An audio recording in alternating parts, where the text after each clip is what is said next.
620 The Zone. It's Happer and Schaefer. It's Connor and Mike. Listen on the radio stream or YouTube or podcasts. Anytime it feels right. It's Happer and Schaefer. It's Happer and Schaefer. Happer and Schaefer.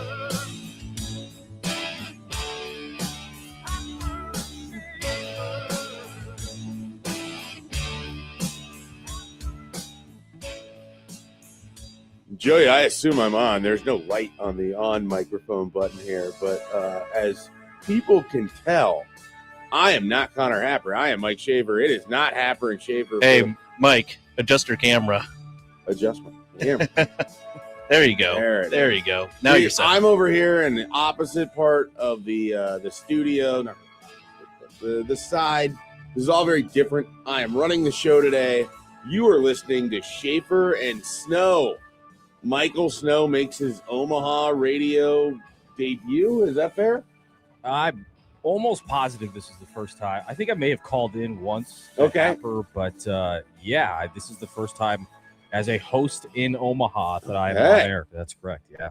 Veteran broadcaster Michael Snow, who used to do a show with Happer and Lincoln on 93.7 The Ticket, and is now wrangling bulls. Is that fair? Yeah, you could say that. I don't wrangle any bulls, but I cover the professional rodeo now. And you could, though. You have more experience than most people. I'm the most qualified in this room to wrangle a bull. I 100% believe that. I truly believe that. If any of us were to get on a bull at any point in our lives, that would be the first and the last bull we would ever get on. Yeah, I believe that. We're going to dive into what you've been up to here a little bit later in this hour, but I'm going to set everything up for today. No Connor Happer. He is down in Lincoln. The Nebraska women's basketball team has either an 11 a.m. or a noon tip. I should probably look that up. It's 11 a.m. 11 a.m. tip here on President's Day. I'm guessing you can catch that on BTN. And so Happer has some duties down there. And so Snow agreed to get up early in the morning and join me here for today's show. It's going to be very, very college basketball heavy. We're going to dive into a lot. Nebraska won on Saturday in a very strange 19-point win that at no point felt like a 19-point win until the final score indicated indeed that it was, as the Huskers took care of Northwestern. We won't spend a ton of time on Creighton's loss to Villanova, but I will let producer Joey walk us through the highlights there. That game was going on at about the same time Northwestern was, and so I didn't catch much of it, but it sounds like they kind of played the hits, if you would, for Creighton, which has just been a difficult season for that team down the road here in Omaha. And then, of course, I want to mention this, and Snow, I don't know how much you pay attention to the other D1 team here in Omaha, but UNO has continued to play much better basketball in this part of the schedule. They won again on Sunday with an 83-76 win over Denver. It pulls them into solo possession of fourth place on the schedule for the Summit League Conference. And they have beaten second place St. Thomas. They beat them earlier last week. They beat North Dakota earlier in the year. They played North Dakota State in a couple tight games already. Omaha might be peaking at the right time, and so that's kind of a team to keep an eye on. So we'll give them a little bit of a shout out this morning. But how much college basketball are you watching these days? More than I ever had. I mean, I've always watched every Nebraska basketball game, but it's a little bit different. You know, we used to watch. I guess I used to watch towards the end of the season the bubble teams, and who I needed Nebraska to have lose, who needed to win. Now it's the other side. I'm watching teams like UConn, Duke, Kansas, Iowa State, watching those teams play to say, hey, how does Nebraska shape up to this? So it's a little bit different watch for me this year, but yeah, I mean, this is as much college basketball as I've watched, and I'm sure that's probably a common thing among people listening too, is this is the most exciting year Nebraska fans have ever had. So they're probably watching a little more. I feel like this is the most college basketball I've watched since I was like a lot younger when Nebraska wasn't good, but they also didn't play on TV a lot, but seemingly like every ACC team did. And so we were joking the other day, like I have a very fond appreciation of like the early 2000s Maryland Terrapins teams because they were just on all the time with like Juan Dixon and Steve Blake and those guys that won the title in 2002. And so like I was way more well-versed in what was going on in the top 25 at that point. And then in recent years, it's just been a lot of like, yeah, I'll watch Nebraska play, maybe the odd game on BTN, but usually don't have a reason to care about what's happening elsewhere in the country until it's late enough in the year and I need to know if Nebraska's like bubble status, what's happening with fellow bubble teams. Yeah, it's normally, okay, let's watch Penn State to see if the opening round Big Ten tournament game, if that's a winnable one. And then we'll see if a down Indiana team, if Nebraska can beat them. So let's watch them. And then after that, we're thinking, hey, they've won 2 in a row. Maybe they can make a run through the Big Ten tournament and find a way into the NCAA tournament. Now we're saying, well, let's watch Wisconsin to see if they're going to get the triple bye or if Nebraska's got to fight off somebody else. So it's an entirely different perspective, and it's taken like a full season or I guess 25 games, whatever it's been, to start to get used to the fact that Nebraska now we can watch as like a legitimate 2-3 seed instead of saying, well, you know, we got to win 7 in a row. It feels like to win the Big Ten championship in the tournament. So yeah, I mean, it's a different vibe. It's a different feeling. And it's a lot. I would much prefer this than what we've done for my entire life as a Nebraska basketball fan. Well, certainly this compared to the end of last year where it's like, hey, they're just like a win away from really being like Dayton, 2 wins from just safely being in the tournament. And then you watch, was it 7 straight losses at the end of the season? Yeah. Mind-numbing losses to, what is it, Cody Rigsby and or Brennan Rigsby and with Minnesota, and then the Michigan game, the Ohio State game, Iowa at home where you don't even show up in the last game of the year and it's senior night, get left out of the Big Ten tournament. No fear of that this year. They're already at 11 wins in conference play. Looking at that very, very important top 4 seed, which you already mentioned, we're going to dive into just the Big Ten in general, probably the 9 o'clock hour. There is a lot happening in this conference, and it kind of feels like Michigan has the top of it sewn up, and yet as soon as you start to think that and you look at what's on their schedule and who they end up playing, and of course they have Duke coming up here randomly, but they also have Purdue. They still have another game against Michigan State, and they have their only game against Illinois. So that in itself sets up just in a huge way in the Big Ten. I was arguing online on Twitter, which I'm sure doesn't surprise you at all. No, with people about the top of the Big Ten and how there's probably 4 teams up there, but Michigan, at this point, Michigan's the one who separated themselves. Right. The Big Ten's just essentially been like 2 weeks of one team looking like the best team in the conference. The difference is Michigan found a way to sneak out a win. They came back down 15 to Northwestern when they weren't playing well. They obviously beat Nebraska when Nebraska was down there 2 guys. Sure. Beat them by 2, where Nebraska, they have a couple losses. Illinois, a couple losses. Michigan State hasn't looked good. Purdue had a bad stretch, but now Purdue's playing like one of the best teams in the conference. So their streak of playing poorly didn't result in them dropping in the standings at all, where that's the difference between Nebraska, Purdue, Illinois, Michigan State at this point.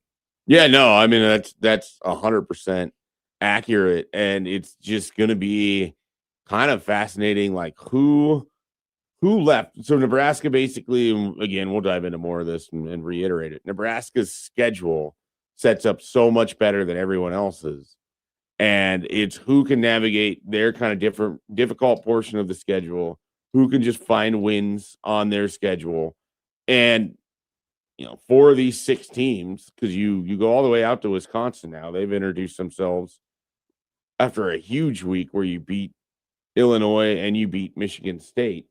And now Wisconsin is like the 6th team. So there's effectively 3 spots for 5 teams if we assume Michigan is very unlikely to fall out of the top 4.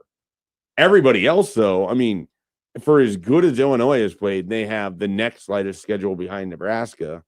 They still have these moments where they lost to Wisconsin and to Michigan State back-to-back games they both should have won. But it just goes to show you the top of this conference really, really good. The middle of this conference still dangerous. And every now and then you get a Michigan State losing a game to Minnesota. And so it's a very, very deep Big Ten this year, likely to get 10 bids in the NCAA tournament. And Nebraska is safely already one of those. The amount of work that they put in early in the year that they probably weren't getting credit for, like wins over Washington, which is looking more dangerous as we go forward, wins over Wisconsin, beating them by 30 points in December. And now everybody else is dealing with a Wisconsin team that's peaking, and Nebraska may never play them again this year. Yeah, there's a lot of work that was done, but there was a lot of safe, think back to the Kansas State and Oklahoma game. Yeah. Those the time where that's going to be a solid win down the road. Right. Now, and I was doing the thing after because I didn't think Nebraska was going to start 20-0. I was saying, okay, well, let's go see what K-State did, see if they're helping Nebraska's net right now. You just kind of ignore them once you're 17, 18-0 because it doesn't matter. But there's a world in which Nebraska slips up to one of those two teams. Sure. And that's a bad loss now. So they've done all of this in Big Ten play. And yes, their non-con schedule obviously continues to get weaker and weaker with these kind of teams losing. But if they don't have a big comeback against K-State or Oklahoma, that's it.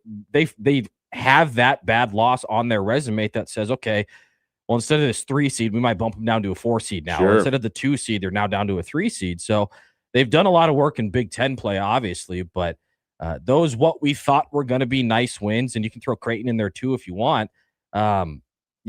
Those were wins that would have done damage to your resume now. And that's, I think, those were at one point going to be, hey, yeah, we didn't play anybody in the non-conference, but we did have this one team where, we can kind of fall back on them. So they've done themselves a lot of favor in this conference schedule for sure. It's remarkable because I don't think at any point until probably mid-January was it in my brain that their best non-conference win was going to be New Mexico. Yep. And even then, New Mexico, which is, I think they have 19 wins, 6 losses, something like that. Very good season, but they're not lock status for the NCAA tournament. So there's a world where basically all of Nebraska's non-conference wins, none of them are going to be in the NCAA tournament. And that is sort of where some of these people that in early January were like, yeah, I mean, Nebraska's had a nice start and everything, but they played such a light non-conference. In your head, it's like, well, it wasn't that light at the time that they played it. But it certainly has turned out that way. Yeah, and this is what we're going to see going forward because I'm already seeing it online is when people are arguing for seeding in other conferences or even in the Big Ten, they're going to pull up the strength of schedule metric. They're going to pull up the non-conference strength of schedule metric. They're going to do all of that and say, well, look at what Nebraska did in the non-con. And at the time, yeah, it could have been costly, but they've obviously established themselves at the top, one of the top 10 teams in the country. But we are going to continue to see people try and knock down what Nebraska did all season because, yes, they lost to Illinois. They lost, they had these big games that they could have potentially won, and they didn't. And people will conveniently forget that they did beat Illinois on the road. They did beat Michigan State, but they'll explain it away. And then the next thing they're going to do is say, well, look at their schedule. They didn't play anybody in the conference. They've only beat good Big Ten teams. Who else have they done it against? So that's what we're trending towards over the next month or so. And again, this is a good problem to have because now we're complaining and crying about potentially people putting us as a 4 seed instead of a 3 seed. So there's going to be a lot of holes that people can punch in this Nebraska schedule, and some of it rightfully, some of it not so much. Yeah, and we're going to get to see how Nebraska handles sort of being the favorite in every game the rest of the way. I mean, Iowa did not help themselves with a tough 2-loss week here as Nebraska is going to take them on. They lost to Maryland. Then they lost again to, I forget who they just lost to the other day on Saturday. It was not Purdue. They got smoked by Purdue. Yeah. I mean, it was an ugly performance there. And so Nebraska's catching them now off of 2 losses at home on Tuesday. We'll see what that game looks like. I would expect the Nebraska Cornhuskers to be a slight favorite, maybe like a 3 or 4 point favorite, something like that. But that's not an easy game. And then you get a couple lighter ones you expect with Penn State and Maryland. Turn around, you go out to LA, and then you finish up with Iowa again after UCLA and USC. And so it's the expectation is, 5-1 or 4-2 at worst. which is such a weird thing to think of for Nebraska basketball. Yeah, normally it's, well, you better finish 4-2 if you want to be the last 4 in. But right now, that's the expectation. And I think the one that people look at, obviously, is this Tuesday. And tomorrow, I guess, in that Iowa game is the one that might slip through. And then you look at USC and UCLA, the travel is always tough, and maybe you slip up there. But you look at these games, and Nebraska's the better team in all of their remaining games. They've shown when they play poorly, and we'll talk about it here in a little bit, they can still find their way back and end up winning by 15 plus points. But this, this week's game against Iowa, that's the big one. You win that one, and then you're saying, okay, now I feel comfortable moving forward, saying they could potentially win out. If they win out, what does it mean in the Big Ten? I don't know yet. We talked about Michigan, their tough schedule, and Illinois, and now Wisconsin. I mean, you're legitimately a loss away from falling out of that top 4. Yeah, that's how close this is. We've been talking about Nebraska as a top 2-3 team, but if you go 4-2 or 3-3, there's a chance that's not enough to stay inside the top 4. Yeah, and we'll maybe get into it a little bit in the 9 o'clock hour, like where you should have your rooting interest. Nebraska with their wins against Wisconsin and Michigan State effectively sit like 2 games up on those, even though they're currently 1 game up in the standings, but just because there's no opportunity to give that back. And then you just think about, man, that Purdue game, how huge it would have been had Rinkmass made that free throw. You get the stop, you get off the court with this improbable comeback where you didn't play that well. Yeah, it was probably more of a Purdue choke than a U comeback, but you take that win, you bank that, and you're solo second place in the Big Ten, flying pretty high right now. Yeah, I'm not kidding. After that Purdue game, I sat in darkness for like 20 minutes. Yeah, I believe it. It was just I don't turn off games. I almost turned that one off. And you're sitting there, you see them come back. You think, Rink, just make the free throw. Obviously, he's an 80% free throw shooter. So many things had to go right for them to get back in the game. And then so many things went wrong at the very end. And then obviously in overtime too, for them to lose that game. Right. But that one was you look at the Michigan game, you explain that away. Like, yeah, it sucked, but move on. That one was like just a punch to the gut, where I sat in darkness and texted a couple of my buddies, and I literally rationalized it by saying, well, if Rink makes that free throw, they're going to call timeout. They're going to hit a buzzer beater anyway. Sure. So it would have been way worse. So I explained it away a little bit, but yeah, that one was one where I had to sit and think on it for a little bit. Yeah, no, that just still, it's one of those that's going to feel worse the further you get from it because of what was at stake. Kind of like Michigan in a way, but Michigan was so explainable. You're down to more or less like 5 players plus Leo Curtis, whose unfortunate ankle injury. I feel like he would have gotten a minute or two here in recent games had he been available, with especially how Mass struggled against Northwestern, and then losing him right away in overtime against Purdue. You might have thrown Curtis out there even for just like a minute to give Berkay a bit of a break from having to bang inside with Clough and everybody else. But and then Jared Garcia has not really been the same player since early in the Big Ten slate, and so they just being down to 5 at Michigan. But that Purdue loss, I mean, it's just gonna potentially could really sting. Or you have the ability, you win out all the rest of these games. Unfortunate loss, unfortunate part of the schedule, but look at what you did. Like when you were expected to win games, you went and won games. When it was a 50-50 toss-up, sometimes you won them, sometimes you lost them. Let's go see what happens the rest of the season. The jury's out on Nebraska too. I mean, the playbook on how to beat them is out. You be physical, you crash the offensive glass, and you're gonna go to the free throw twice as many times as they are, just mainly because of style of play. And we can complain about officiating, which I am one to do occasionally, but teams know. They should be better. I'm in the Doug Gottlieb of the Nebraska media. I will complain about the officiating all the time. My dad was a Division I official on the women's side, so I'll text him all the time. And I'll say, what was this? That was horrible. What's going on here? And he's like, Michael, I mean, I used to make those calls. If I didn't know, I'd just guess. Like, oh, so it's not just Big Ten officials. You were also bad at your job at one point. Amazing. It's kind of like what John Bishop would say on officiating. They make assumption calls some of the times. They really do. I mean, we saw one of the worst calls I've seen all season. Now it got reviewed. It was maybe the fastest review correction that you're going to see on Saturday. Northwestern throws a ball out of bounds. Nobody even close to touching it. Seemed like no official somehow had an angle on it, so they give it back to Northwestern, and Fred didn't even look at the box. He just went like this. They reviewed it immediately, like spent a half second on it. I get that there are thousands of us watching. Right. Like, that's fair. But when every person in an arena and every person on TV before seeing a review knows what's going on, there is no excuse one of the 3 to 4, however many officials it is, should be missing it. So I always feel like you can kind of tell with players, like especially with fouls, with some of that, like and some players are more demonstrative than others, but like if Sam Hoiberg doesn't react at all, like he knows he fouled. Yeah. If like Berke thinks he's never fouled anybody ever, and generally is disproportionate response and physicality earns him the foul. So it's like you find which players to watch.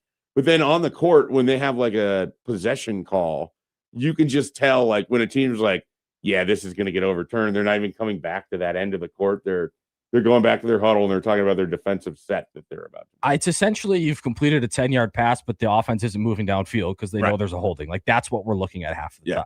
So a lot of college basketball today here on Schaefer and Snow. Connor Happer down there in Lincoln later today for the women's basketball game. Michael Snow sitting in, dusting off his radio chops here a little bit. And we're going to dive into, like I said, a lot of college basketball, a lot of Nebraska basketball. We'll get into some Creighton. We've got some John Bishop audio that Joey's excited to we to have play for us. plenty. We have plenty. He had a field day with the officiating crew in that Villanova game. So there's plenty of stuff to be played.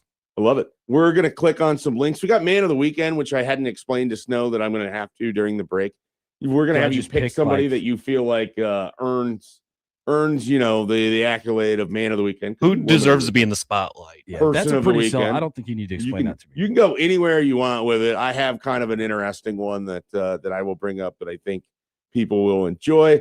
We're going to click on some links as we always do at 7:45 with Joey and the headlines. And then, of course, Tim Verghese from Inside Nebraska, Michael Bruntz, they join us at their normal times. Tim at 8:30, Bruntz at 9:15. I'm sure we will get into Nebraska baseball's 3-0 start. Shout out to Nebraska softball, Snow. Second win against the number one team already this season. I love that in women's athletics in college, there's none of this, we don't want to schedule anybody good. We don't, we're worried about our RPI and all of that. No, all the great teams just play each other. Nebraska's 6-4 off of 2 weekends with 2 wins over number one teams, several losses over other ranked teams, several wins over other ranked teams. Like, what a crazy start to the year for Nebraska softball. I was at a bar last night during the day, and like the main TV was Nebraska softball. There were guys in there like, Jordy, she's not starting, but she's going to come in and relieve. Hopefully, there's obviously generating legitimate fans with Jordy coming here and adding to what was already a pretty well-established softball team. But yeah, I mean, you go out, you beat a couple number one teams, people will start showing up regardless. I think softball is kind of sneaky in a television sense. Like it's fast-paced. There's a lot happening. You see a lot of pitching power if you get really good pitchers. When they do have a little pop to them in the batter's box, like the field's small enough that there's action. It is a sneaky, watchable sporting event, and especially when the stakes are high. It's a lot of fun. And so Nebraska softball gets it done, 3-2 win over Texas Tech, the number one team in the country. And so we'll see what they have in store as they move forward in their season. You'll see what we have in store for you today. We will be right back. But before we go, shout out to those watching here on the YouTube stream. Hit us up there. Feel free to give us a call today as well. I don't have access to the text line. I'll see if I can figure that out at some point here in the show. But we would love to hear from you as well on this special edition of Schaefer and Snow.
All right, welcome back into a special edition of Schaefer and Snow. It's 6:33 in the morning. Snow, we're trying to do a better job of telling people the time because that's apparently what Happer says morning radio show does. So, welcome back in. It's 6:45. Yeah, we want to really let people know do the forecast But what we really want to do here right now is introduce the people to you. If they're not familiar, you were on the Lincoln airwaves and you are an Omaha boy, but this is really your first chance to be, introduced as an Omaha radio man. And I just kind of want to, I want the full biographical history. So we'll go all the way back. Where did you roam the halls high school wise? I was a Scott Catholic kid. Oh, yeah, no one's going to like you. I know. I shouldn't have said. That's difficult. It wasn't, but I understand why. Well, it's the opposite of difficult. I mean, it was a charmed life, but now people don't care for you that you're outside. I grew up west of 72nd and Dodge. I never had a hard day in my life. Yeah, no, I went to Scott. Loved it. I thought it was fun. I understand why people. They're great people over there. I say it in jest, but I get it though. Having married into a Catholic family here in Omaha, I hear all of their opinions on Scott and Prep and Marion and all of it. Whenever somebody talks about Scott, I get the turn your nose up a little bit. Yeah. Because now I see it. I am 32 years old with children, and at some point we're going to talk about high school, and I'm not sending my kids to Scott. It's very expensive for one, but I get the notion about everybody who went there, and they recruit certain things, and my senior year was the first year we didn't win state wrestling in 15 years. So that's our claim to fame. We were a horrible senior class athlete. Were you a wrestler? No. I was a golfer. Okay, I was going to say, if you were a wrestler, I never would have guessed this. No, I wasn't. I was not. I've never seen you look like you have cauliflower ear, so I would just been unprepared. I'm classic okay at a lot of things, but great at nothing. Yeah. Athletic wise, I'll play beer league softball or pick up basketball, or I'm a decent golfer, but not great at anything. And so that's why I started talking about sports, went to Lincoln. No, I feel that in my bones. I wasn't good at pretty much anything. I was tall, so I played basketball for a while, and then turns out maxing out at about 6'1", nobody needs you as a post player in Class A. So that wasn't going anywhere. I could throw. That was basically the only thing I could do. So on the baseball team, I pitched, and then when I was in the batter's box, it was a bunt or tried to draw a walk. That was it.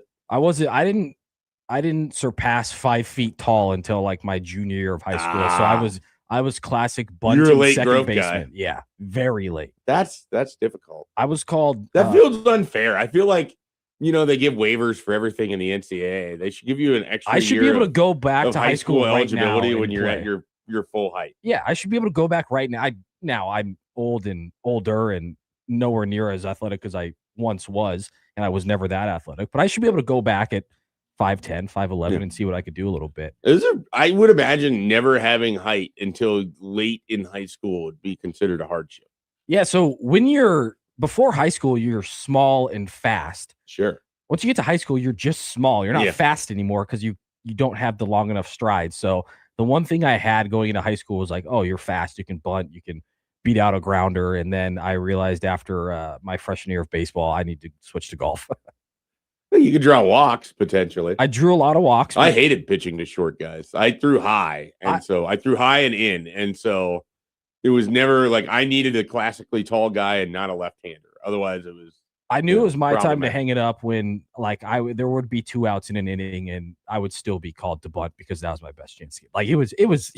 It was time for me to hang up the cleats. And fantastic. All right, so you end up at Nebraska. You go into, I assume, journalism. Yep. Then I started interning at the Ticket when I don't know if people will remember this name. Mike Welch was back. Oh yeah, so that was a decade ago now. Yeah, no, I don't like to think about it. In the sense of time. Bounced around. I don't know what I was doing. I worked at the TV's 10-11 there for a little bit. Then came back and had a show with Brett Kane. Did that for a little while. Then Brett left Denver. Connor Happer and I then formed a show, and that's how it all began. And I was the one co-host of Connor's that wasn't invited to his wedding. So I'm not sure if he's happy I'm filling in today because apparently he hates me. Oh, wow. So yeah, that's kind of my progression. I'm going to drill in on this on Tuesday. We might have an entire segment. Yeah, ask him. He invited a kid from California to his wedding, but didn't invite the kid up the street. Wow. Yeah, it's ridiculous. One of my favorite crossovers that we've ever done prior to me being in this show is I made a game show of all of Connor's former co-hosts. I actually listened to that. There's many, and you were part of that, and he had to guess who they were based off of tweets, and he was surprisingly bad at it.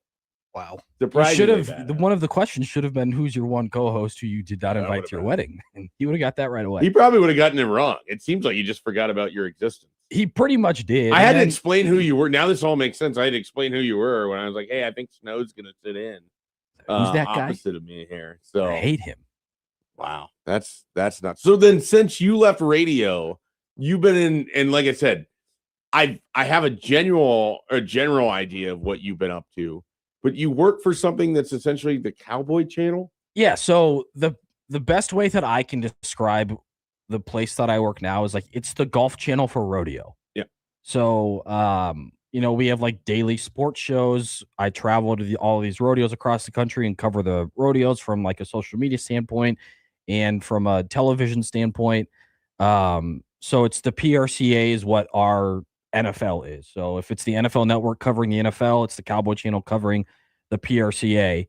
And that's more than just bull riding. It's bull riding and six, 7 other events at every rodeo. So stumbled backwards into the job. I'm not a cowboy, not a Western world guy. Well, you went to Scott, so you lived out west. I grew up on 156th and Maple. A lot of wrangling out there. A lot of wrangling out there. And I stumbled into this job. It was a local guy who owned the television station at the time. He's like, hey, we want sports reporters. Do you want to come and do this? I was like, this is literally my first rodeo. Like, I don't know what I'm doing. And been doing it for a while, like 6 years. Yeah. So I was at Channel 6 WWT here in town, and then left that to go back to 93.7, then left a ticket to come to do the Cowboy Channel in 2019. And at the time we had like a random office out west where nobody was in. And now there's a big studio down in Fort Worth, Texas that I'm down at all the time and traveling all these small towns, big cities too. Like I'm going to Austin here at the end of the March for a rodeo. It's just wild. Go to Vegas for 2.5 weeks every year in December. I feel like you post up in Vegas for a long, cause like following you on Twitter, just sort of following what you have going on. I feel like you're in Vegas more than it's horrible. It does seem like a long time to be. It is fun in this year. I'm a big 60 to 72 hours in Vegas is plenty person. Yeah, and after 72 hours, I have 12 more days in Vegas. Ugh. So there are days in a row where I don't go outside in Vegas because I don't there's no desire to. Yeah, if I have an off day in Vegas, I'm not going to go and gamble and party and I'm going to sit in my room and do nothing. But our rodeo in Vegas is 10 straight days. It's a 10-day rodeo. At the end of that's when the world champions are crowned. So we've obviously got to be there the whole time. And I'm sitting up in Resorts World or MGM is where it was the first year. And, it's fun for a couple days. And then you're like, oh, I have 10 more days of Las Vegas. This year, my wife was very pregnant while I was in Vegas. I had to leave the first day of the rodeo. I get a call at 4:30 saying, hey, you need to get home now. Get to the airport by 6, get home by 11, have a baby at 12:30. Oh, wow. So it was so I was only in Vegas for 4 days this year, but somehow this was the most stressful Vegas stay of the 6 that I've done. Absolutely wild. Absolutely wild. So what's your favorite event? Because obviously there's all these different events. I largely only know of the Bulls because of watching a few seasons of Yellowstone before I just couldn't handle it anymore. I've learned the term barrel racers. Yep. So that seems to be a thing. What's your favorite event that exists? So obviously bull riding is the most popular amongst non-endemic rodeo fans because they know the PBR. Well, it's the most iconic, I guess. Yeah, definitely identifiable. Yeah. So the PBR is it's professional bull riding. Sure. And it's not major league to AAA versus what we're doing, but that's the most popular event and league that rodeo has. We're the PRCA. A lot of our guys go from bull riding in the PRCA onto the PBR. But we have the 7 other events. Barrel racing is one of them. That's super popular because it's one of 2 women's sports in rodeo. We have like bareback and saddle bronc riding, which is essentially bull riding on a horse. It's a bucking horse. It's not, but that's the best way I can dumb it down. So those are probably my 2 favorite. Our like biggest star, his name is Rocker Steiner. He's like incredible. He's like real name. Given name. Real name. He was named after maybe I shouldn't say. He was named after John Rocker because his dad was like a huge baseball fan, and John Rocker now is what it is. But he was named after John Rocker, so he's Rocker Steiner. He wears red to every rodeo because he grew up watching Tiger Woods, and Tiger Woods was dominating. But he's like this loudmouth 21-year-old kid who's awesome. Who personifies being named after John Rocker? Yes. Yeah. I mean, the pitcher John Rocker, not the public facing John Rocker. He always says I'm not a cowboy. I'm a rock star who wears a cowboy hat. Like that's Rocker's like claim to fame. He's like friends with Donald Cerrone and like random almost famous people. Like he's the closest thing rodeo has to an actual famous person. Okay. Outside of the rodeo world. So he's a ton of fun to watch. But yeah, I would say one of the horse bucking events, those are always really exciting. And then bull riding is fun. I mean, I've seen some like horrific accidents. Yeah, I would imagine. And I've seen like in a couple years ago, we had a kid get knocked out cold in Vegas, out cold, went to the hospital, they didn't diagnose a concussion. Next day, riding a bull again, he goes out and he wins $500,000 and wins the world title. Like it's crazy. It's a different world. I'm not tough enough. I'm not tough enough to talk about it. Yeah. That's how tough these guys are. And their careers are short. I mean, if you're 35 years old in rodeo, you are ancient. So yeah, I mean, it's a fun world, but it's different than covering Nebraska football or basketball. Yeah, it's been eye-opening to say the least. I cannot even imagine the adjustment to that, but it sounds fascinating, and it sounds like you got a lot of cool stories to tell inside of there. Yeah, I mean, it's fun. We are kind of brought on because like rodeo has like this really specific, like think of a rodeo fan. You're probably right. Mm-hmm. Like that's what we're trying to get out of. Which we've done a good job of, like making personalities, building rivalries and stuff like that. So yeah, I mean, you learn a lot, you meet a lot of cool people. You go to, I've been to Darby, Montana, which is a place I'd never go for a rodeo. You go out to like a ranch in the middle of Colorado for a private rodeo.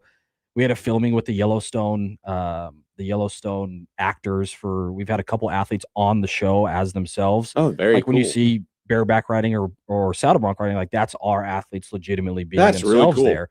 So we've done some really cool stuff. And then obviously you go to like the big cities too, like Fort Worth and Reno and in Vegas and all of that. So yeah, it's taken me to cool places, meet some cool people. And if you would have told me I've been doing it for 6 years, I'd have called you out of your mind, but here we are. Yeah. Well, here we are. You are listening to Schaefer and Snow, Michael Snow, bull riding extraordinaire. Yeah. Bull riding broadcaster extraordinaire, I suppose. Sitting in for Connor Happer today. We will be back with our man of the weekend next.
welcome back here on Happer and Schaefer. Currently today, Schaefer and Snow. It is man of the weekend time.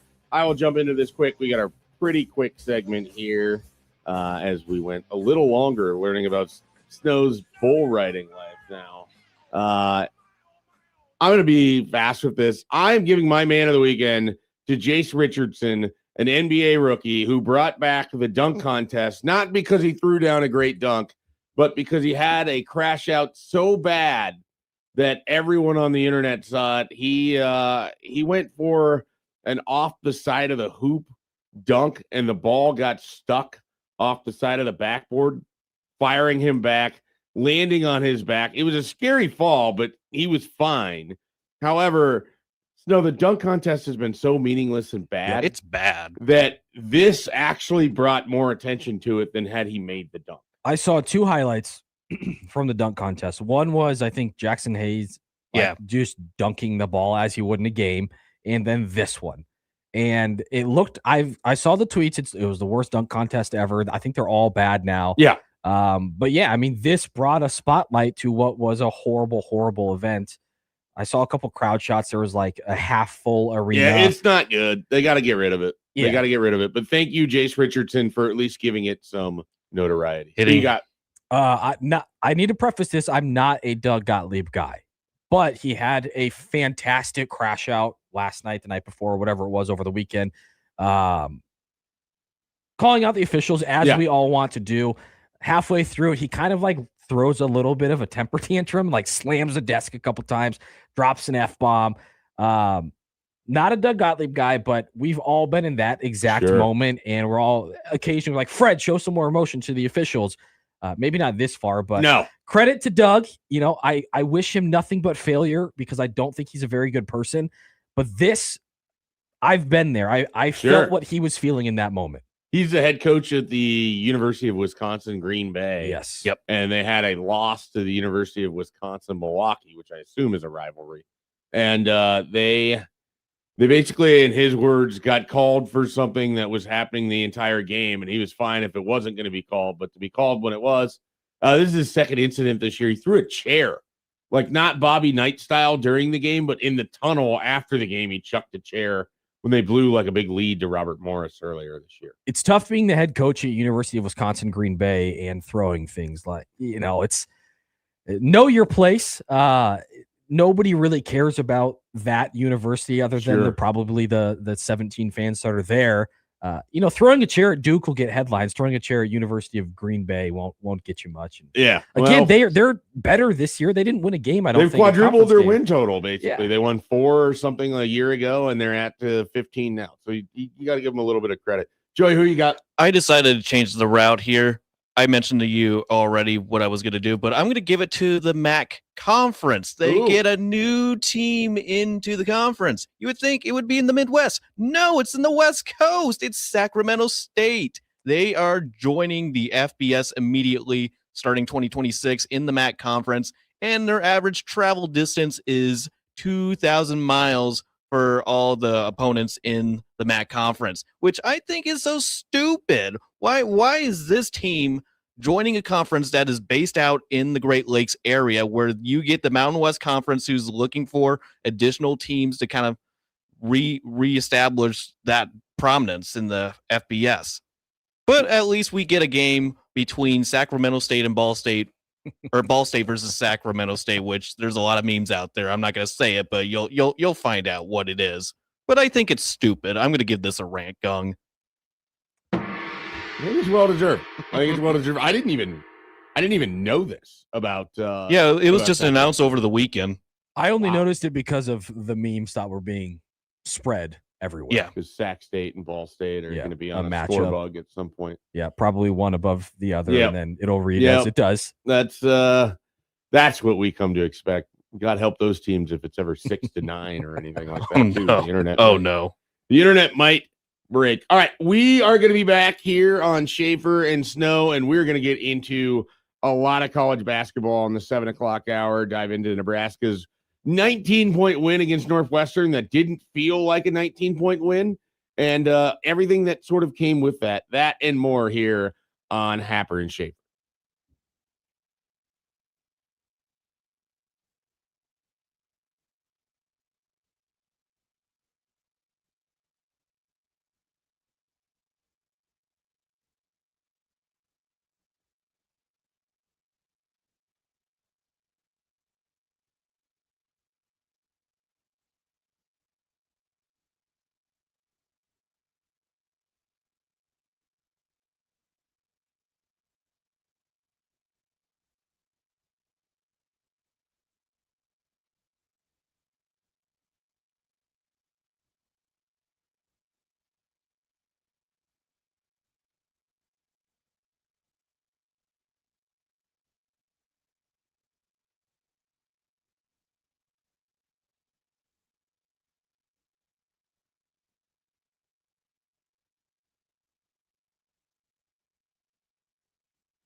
Welcome back here to Happer and Schaefer, and today it is Schaefer and Snow. If you were just tuning in here, I, Mike Schaefer, have been tasked with running this show, which could be a disaster.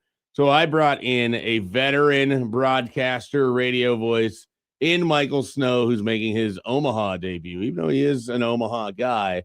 But you might remember him from the 93.7 The Ticket days. You might even know him from the Cowboy Channel.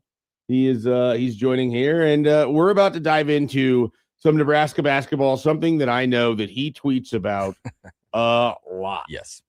And I would imagine he didn't really have that fired up of a timeline on Saturday. Maybe he took it a little bit down. I don't know. I was going back through. It didn't seem like you were. So the way I've noticed my tweeting happens is during the game, it's like pretty tame generally. Then after the game, I just start firing. Okay. And because I think I tweeted this at you a couple weeks ago. Like, you can just say stuff and then like go away. Yeah. Which is what's great about Twitter is I'll just fire off some You things. lob the grenade and then you just walk out of the room. Yeah. And I'm not like trying, like what I believe what I say almost all of the time. Every now and again, I'm poking fun at people. Sure. I've had like one of each of the three fan bases who are, the top four teams in my mentions over the last like month and a half or so. Whether it be, I generally just say Nebraska's really good. And then like Illinois fans say update, or Purdue fans say update. And it's like, well, they're still in the top four with a triple bye. They're top 10 in the country. And I'm a Nebraska basketball lifer. So this is still really fun for me. So yeah, normally like during the game, I'm pretty even keeled. And after the game, I'll start firing some things off.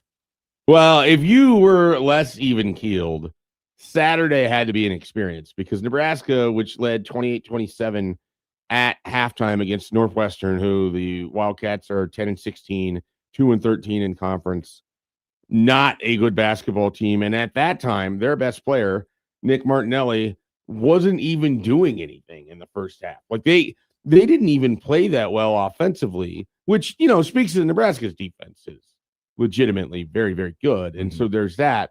But Nebraska was uncharacteristically sloppy.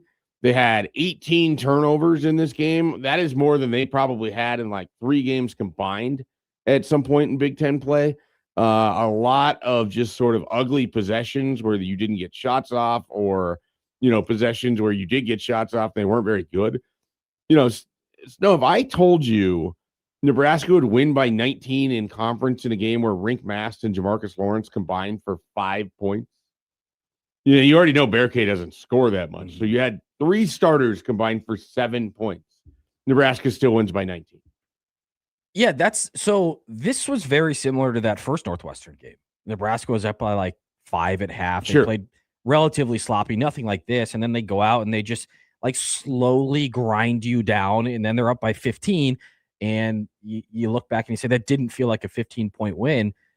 Earlier in the year, if you told me, Rank and Jamarcus scored 5 to 10 points and Nebraska still won, I'd have been surprised. But now it's just kind of like, that's just what happens. Like, you look at the lineup the last 10 minutes of the game or so, and Jamarcus and Rink weren't in the game because they found something that worked and they go about it. Fred has clearly made a point of saying, if this lineup is working, we are not changing that. I don't care if it involves Cale Jacobson or if Jamarcus and Rink are sitting. What we find, that's what we're going to continue to do. And I don't think there's any surprise Nebraska is one of the best second half teams in the Big Ten. Fred and in this staff, they make adjustments. They go out and they're going to come out and they're going to beat you in the second half. So at halftime, was I frustrated? Yeah, of course. I mean, it was a sloppy first half that they don't generally do. If you have that first half against a better team, you're down by 22 to Purdue. If you do it against Northwestern, you're still in the game. It's a coin flip at that point. But if you clean it up and play 8 good minutes of basketball, you're going to pull away from teams like that. And that's what Nebraska has done. That's, if it used to be, if Purdue plays 10 good minutes against Nebraska, Nebraska's going to lose by 15 points. That's now what Nebraska is to the bad teams in the Big Ten. You'd love to play a full, complete game, and they have to do that moving forward, or else you fall behind to Purdue, and then you fight and you claw back and you still come up short. But I'm not, and I might get, I might regret saying it, but like matchups against Penn State and Northwestern and Rutgers in the middle of a really tough stretch, like those don't concern me because this team continues to prove that they are better than 90% of this league, and they go out and they prove it every time. Yeah. You'd love them to play a great two halves of basketball. They have not been able to do that. That's the biggest issue moving forward. Yeah, it's an interesting deal because at no point when this was going on did I think Nebraska was going to lose to Northwestern. It's just more of now it's like, well, you have this opportunity to go win a game, play a little bit better, prove that and it's like it's almost Nebraska's playing against itself. It's playing against the expectation or the standard at which it's set before.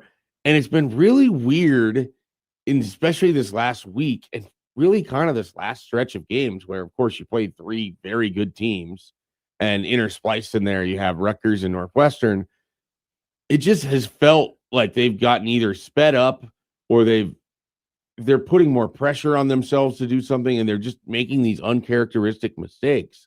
And yet it tells you how good they are or how good their defense is, that a team like Northwestern, who played Michigan really tough earlier this week until that stretch where they just got completely blown out, it just tells you like what Nebraska's defense can do to a team, just grinds them down.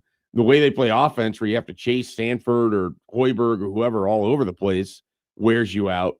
And they scored 22 points in the second half. Like Northwestern was gassed for a team that, I mean, they went 8 deep with guys over 10 minutes and 9 deep overall, and they were just out of gas, and they're just not good. I mean, there's that too.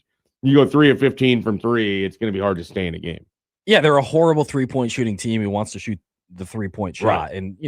And, they have one notable offensive threat in Martinelli, and everybody else. And he also can't shoot the 3. Like, he's a guy who's going to try and beat you. He's got to play inside more. So Nebraska obviously struggles with bigs. Martinelli's not your typical 7-foot big who's going to live in the paint and post up there and dominate Nebraska. And that's why I think that matchup is so good for Nebraska and why they held him in check, obviously, over the weekend. But you look through the entire country of teams, and people will complain and say, well, they played a bad first half against Northwestern. So did Michigan. Michigan was down 16 or 20 points in the second half to this same team. These good teams struggle. Nebraska's a legitimate top 10 team. That doesn't mean they're always going to be up by 15 points against every team they play who's unranked or in the bottom half of the conference. Look at what Illinois has done. They've had some issues of late. Look at what Purdue, they had a really rough stretch as well. So Nebraska's avoided that bad loss. And, I'm not concerned about a bad loss. You look like the rest of the way, you lose to Iowa. That's not a bad loss on the road. At home, any home loss you can pitch as a bad loss. You go to the West Coast, USC and UCLA. Those are two relatively good teams. I don't think they're going to do anything. If you don't lose to Penn State or Maryland, whoever you lose to is a tournament team. Exactly. Essentially, like USC is the closest to not being one, and UCLA could be teetering if they don't find better form going forward. But they're likely a tournament team. Iowa, a tournament team. The thing is, we just kind of, and through the way that Nebraska has played, you just kind of expect that they're going to be able to take care of these things because they kind of have. The way that they effortlessly handled Wisconsin, the way that they were able to come back after a rough start against Indiana, you just kind of expect like, hey, they're just going to handle their business, and they do. But every game, it's like, oh yeah, it takes them a little bit. And then there's, like you said, that 8-minute stretch where they're just so much better than whoever they're playing. They did it to Purdue. They just gave themselves such a big hole that it was hard to come out of. Yeah, I can already see it now. It'll be the first round. It'll be against a 13, 14 seed, whatever it's going to end up being. And at the under 8 timeout, Nebraska is going to be up 21-19. And people are going to say the pressure is or they'll be down by 2. And then Nebraska's going to pull away and they're going to win by 20 in that first round. I am not that's what this team occasionally has been. Now, obviously, you would love to avoid that. If you could just make this reality where Nebraska fans don't even have to think about the second half. Exactly. That would be, by about the 10-minute mark of the second half, you're already like, all right, I'm guessing they'll be playing before. The way that I think it'll work in their pod, wherever they're at, is they will play before that next round of games would play. So if they're a 2, it'd be the 7-10, or if they're a 3, it'd be the 6-11. Yep. So then it's like, all right, well, now if you get this upset, you're going to get this double-digit seed sort of thing. You're going to have the Creighton run that they had a few years ago. I'd take it. There was people. Yeah, there's no. You can. If you say you got a cheap route to the Elite Eight, I sign off on that give me the cheap route. I have never. So I saw this a little bit yesterday with people that were discounting what Jerome Tang, and we'll talk about him later this hour, did at Kansas State. And it's like, well, okay, but if you just sign me up for a Elite Eight route, I'm never going to be like, well, what top seed did they beat on their way? I'm just going to be like, they were one of the last 8 teams in the country playing basketball. Don't care if they beat Loyola and if they beat North Dakota State and whoever else on their way. I don't care. They could beat a 16, a 9, and a 12 on their way to it. Because you know what they do next? Then they play in the Elite Eight, and we don't care the route there. Right, exactly. I mean, so yeah, obviously the Northwestern game, the first half, a little bit of an issue. But at this point, like, March doesn't crown the best team very often. Nebraska has established itself as, if we are hot, we can beat anybody in the country. That's what March is about. There's probably 10 teams where if they get really hot, they can beat anybody in the country. And I think Nebraska's in that second tier down to where, yeah, if they're playing great, if the shots are falling, and, you know, it sounds stupid to say if they're making shots, they can beat anybody, but they're now one of the 10 to 12 teams in college basketball where if they are playing well, they can make a run in March, and it wouldn't shock a whole lot of people if their name wasn't Nebraska. If you put Indiana, or if you put Purdue, or if you put Michigan State, maybe I shouldn't say a Big Ten team because they're horrible in March, but you put a different name on the jersey and people are saying, yeah, this team can make a run. It's not, well, go get your first win.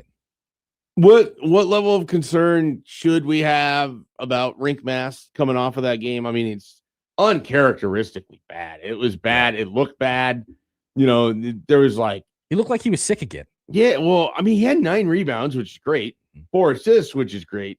But you never, and I mean never, expect to see 6 turnovers from Rink Mass, who's not a ball handler, but he's good enough with it that he's effectively a point center because of how much he can pass and how smart he is with everything. It was just like he couldn't even hold on to the ball. It was sloppy. It just felt so weird, and we thought maybe he was beyond this because he had such a nice game against Rutgers and a great game against Purdue, and then here you are with Northwestern, and they don't have this interior post presence. Okay, if you go back, he has to play 1, 2, 3, 4, 5, 6, 7, 8 games to get to just 5 turnovers. In his prior 8 games, he had 5 turnovers. He had 6 against Northwestern.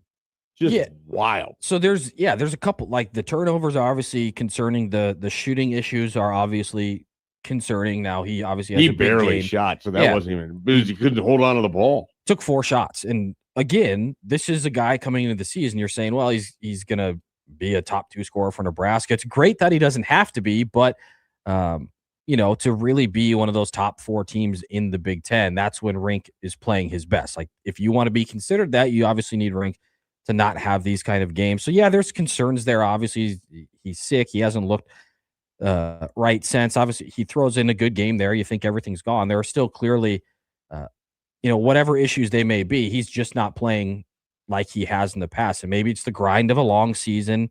He doesn't play a year ago. I mean, we're getting into the real meat of the season and a lot of back-to-back, you know, short weeks. Nebraska's schedule seems like they're playing every 3 days at this point. So yeah, I mean, maybe there's just a little bit of wear and tear there off from a guy who didn't play an entire season a year ago. This is a tough point of the season. Right. And then there's like this weird part of me where it's like, okay, he has this game against Northwestern, yet it wouldn't shock me at all if on Tuesday against Iowa, he's this central figure where he's got 4 3-pointers and he puts up his 18 to 22 points. And it's like the old Rink is back.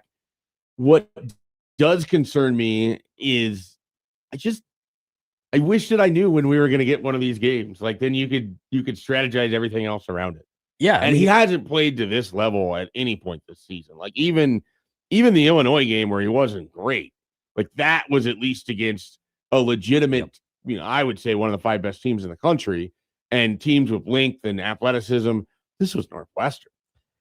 like Price, he gets off to a rough start. He just keeps shooting. And eventually he'll probably knock a couple of them down. Rank, it almost feels like, all right, if he's struggling in his first 3 or 4 shots, what the game's going to be. This is going to be one of those rough games.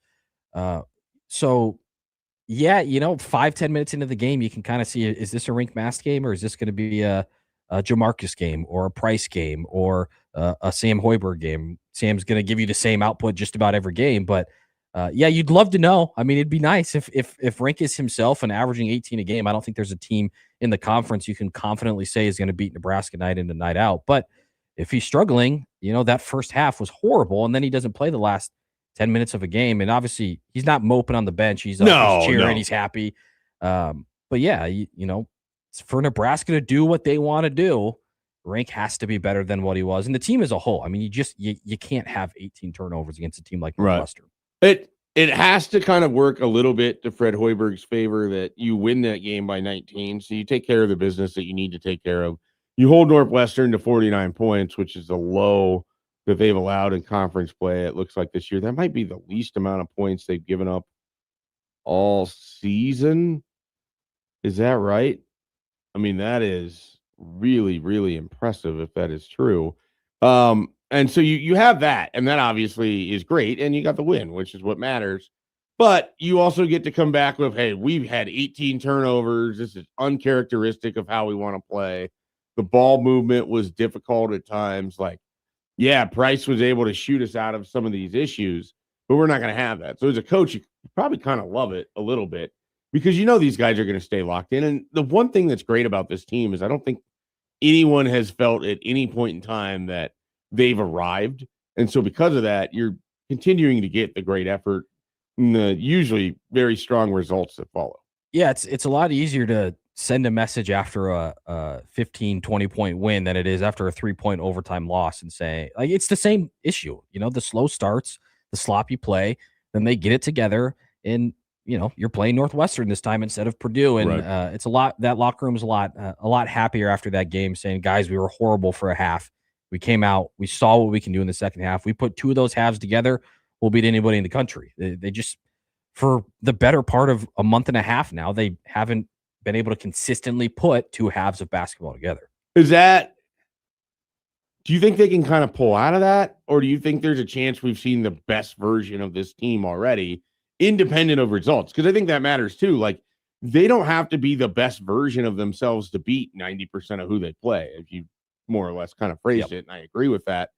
Do you think there's still a game or two in there where we can sort of see this Nebraska team play at its apex, the way that we did when they just dominated Wisconsin, the way that we did when they took care of Oregon in such a thorough fashion? And I get Oregon and Wisconsin couldn't be further apart on the scope, but it's just like, do you think that's still in there for them, or are they going to have to be able to win at only 75% of their best? Because that's just, very few teams play great all the time. We don't really talk about that in sports enough. A lot of it is, how do you get to the most consistent level?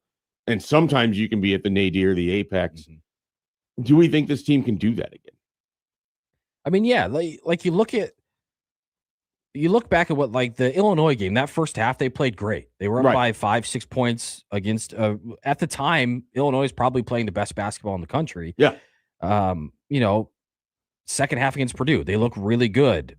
Against Michigan, down 2 of their guys, they look really good. So they've put these moments together, and yeah, I mean, I think it's still in there. I don't think this is a team who's always going to be slow in one half and good in one half. It's nice to know they have that. It's nice to know they can bounce back. It started all the way back against like Kansas State and Oklahoma. They did it.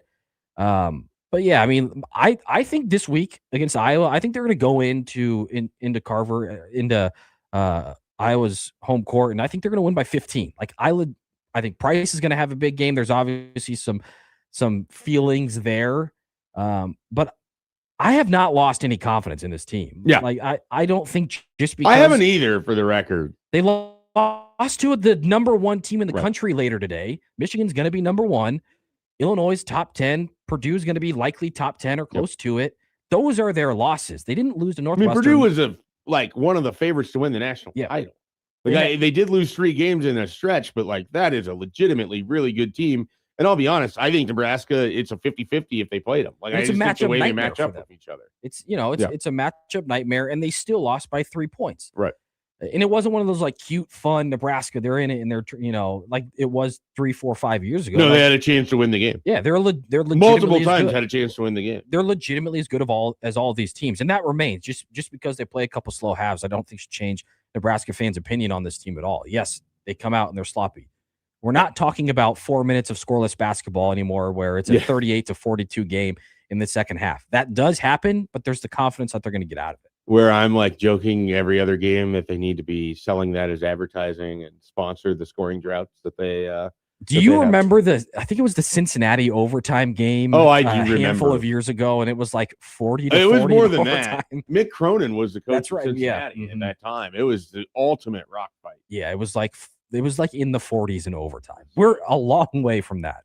Yeah, we are, thankfully, a very long way away from that. We're not going to get that far away from you or from college basketball. When we come back, we'll talk about Jerome Tang, who's now unemployed. Kansas State let go of their coach. We'll get into that as they think they can do it for cause, which is wild. Snow, do you know how many ranked teams lost? And by ranked teams, top 10 teams lost last week in college basketball? Yeah. I don't. A lot of them. It felt like more top 10 teams lost than one last week. And so we'll dive into that. You already mentioned Doug Gottlieb, but we can maybe get back into that as well. So we're going to talk some more college basketball here on Happer and Schaefer when we return.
Welcome back into Happer and Schaefer. I am Mike Schaefer, which means Connor Happer is out today. He is in Lincoln. Later today, he will have some public address duties as the Nebraska women play at 11 a.m. this morning on President's Day. And so, because of that, I invited my friend Michael Snow into the studio so we can talk a lot of Nebraska basketball.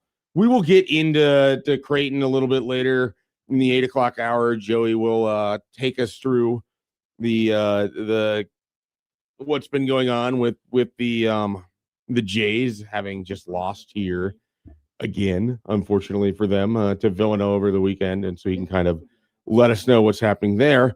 I wanted to dive, back into just college basketball at large. I asked you if you knew how many ranked teams had lost, in part because I was just kind of, we were talking earlier, you pay more attention to college basketball now than ever, but it is it's a deal where multiple teams went down last week, and some of them multiple times. And so having it here for you, number 1, Arizona lost twice. I have number 5 lost, number 7 lost, number 8 lost, number 9 lost, number 10 lost. I believe number 10 was Michigan State. They dropped it to Wisconsin. Illinois lost to Wisconsin as well. So just I think in there, Kansas lost to Iowa State. They got drubbed. And I'm trying to think of who the other Iowa State lost to TCU. So just a lot of Big 10 and Big 12 teams losing conference games, while Florida will get a ton of credit today. And their best win is against the number 23 team in the country. That's what I was referencing earlier. I was a Florida fan who screenshotted the strength of schedule and circled Nebraska and said we should be above Nebraska and our strength of schedule is so much better and their non-con was nothing. Hey, good teams lose. Nobody's going to go undefeated in college basketball. It hasn't happened in. Well, yeah, they're 17-6. Yeah, they have losses to Missouri and to Auburn. Neither of also which are Kansas being back in the top team. 10 shouldn't have happened. Yeah, right. Have they been playing well? Certainly. They've got a handful of losses as well. I said guys, the sky isn't falling. Nebraska's still a top 4 team in the Big 10, and there was just so much blowback. All of these top 10 teams will lose, have lost. Arizona, who looked unbeatable, and I get they were down a couple of players, but Nebraska can't use that excuse. Everybody is at this point. Exactly. There's no injury excuse for anybody at this point. They lose 2 in a row. They're the jumble of the top 10. If anybody in the top 10 lost on any given night, it would not surprise me. I think Michigan is probably the best and most complete team in the country. I would generally think they're going to win every game the rest of the way. They've got a tough schedule. If they go out and they lose one and they drop one, yeah, that happens. They're likely going to lose another game this year. Yeah. No, it makes sense. And if you look at what they have schedule-wise, they're if they were to finish with only 1 loss, it would be really remarkable given what's all there. Hey, Joey, so my computer screen here is not working. I see we have a phone call. It's from Random Mike, I believe, if I'm looking across correctly. You know what Random Mike wants to talk about? I'm sure a big weekend of hoops. I got him on. All right, let's do it.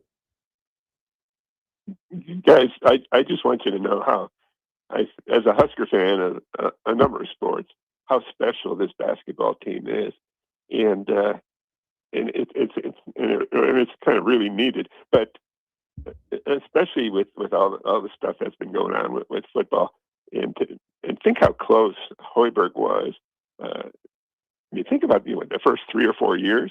The fact that he's still here is kind of amazing because it was a horrible start, don't you think? Oh yeah, the first 3 years were as bad of a basketball team and program could look, and so just a terrible beginning, and then really the Sam Griesel, Derek Walker year, and Tominaga coming on in February of that year. Nobody remembers that with K-Say, but it wasn't until February and the injury to Bandamel where he really exploded. Great point. But how big is Nate Lenzer coming? What year? How many years had Hoiberg been here before Nate Lenzer rejoins him? Was it the 4th year? It was the 4th year. I think it maybe joined the 3rd year, but it was the 4th year is where you really kind of felt the effect of they changed their style. They got tougher. I think so much of it to me, and I think people get tired of hearing this, but so much of it to me with coaches that come to Nebraska, particularly in football and now in basketball as well. It's just a different sport in the Big Ten. They're larger humans. It's more physical. You have to be able to play that way. The sort of style that Brad Underwood had at Oklahoma State is not the style that he has at Illinois now. And he had to learn that through the first couple of years. Hoiberg had to make adjustments. He dropped Matt Abdelmassa, who was kind of the guy who went and secured players for him because they weren't the kind of players that were going to win in this conference. And there might have been talent there, but they had to really adjust to who they wanted to be and how they were going to win. And they figured that out really with Walker and Sam Greifswald. I mean, I think a totally different program emerged in that fourth season.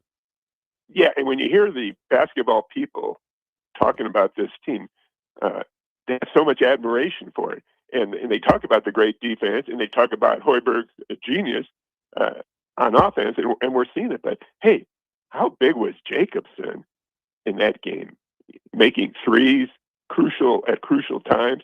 And, look, everybody's got really good players. Northwestern's very young. But, shoot, much of the first half, they looked like the better team. Like you said, they were way ahead of Michigan. I mean, everybody's got talent. And the Big Ten's got really good coaches across the board. But they asked the Purdue coach a couple of years ago when we beat them, when they were number one, correct? And they asked, hey, what's different about Nebraska? Remember what he said?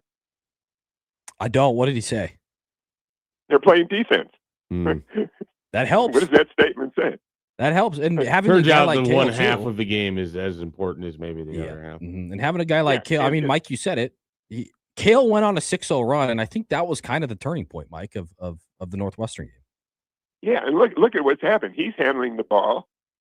Sammy's handling the ball, and they're not being stripped. I mean, they're doing a hell of a job. And remember, didn't they turn Lawrence into a point guard when he was here the first time? He wasn't a point guard. Yeah, he's not really a traditional point guard. I mean, he's more of an off guard that's had more of a ball handling role for this Nebraska team. And so, he's had kind of his ups and downs with it, but he's been a lot better this year.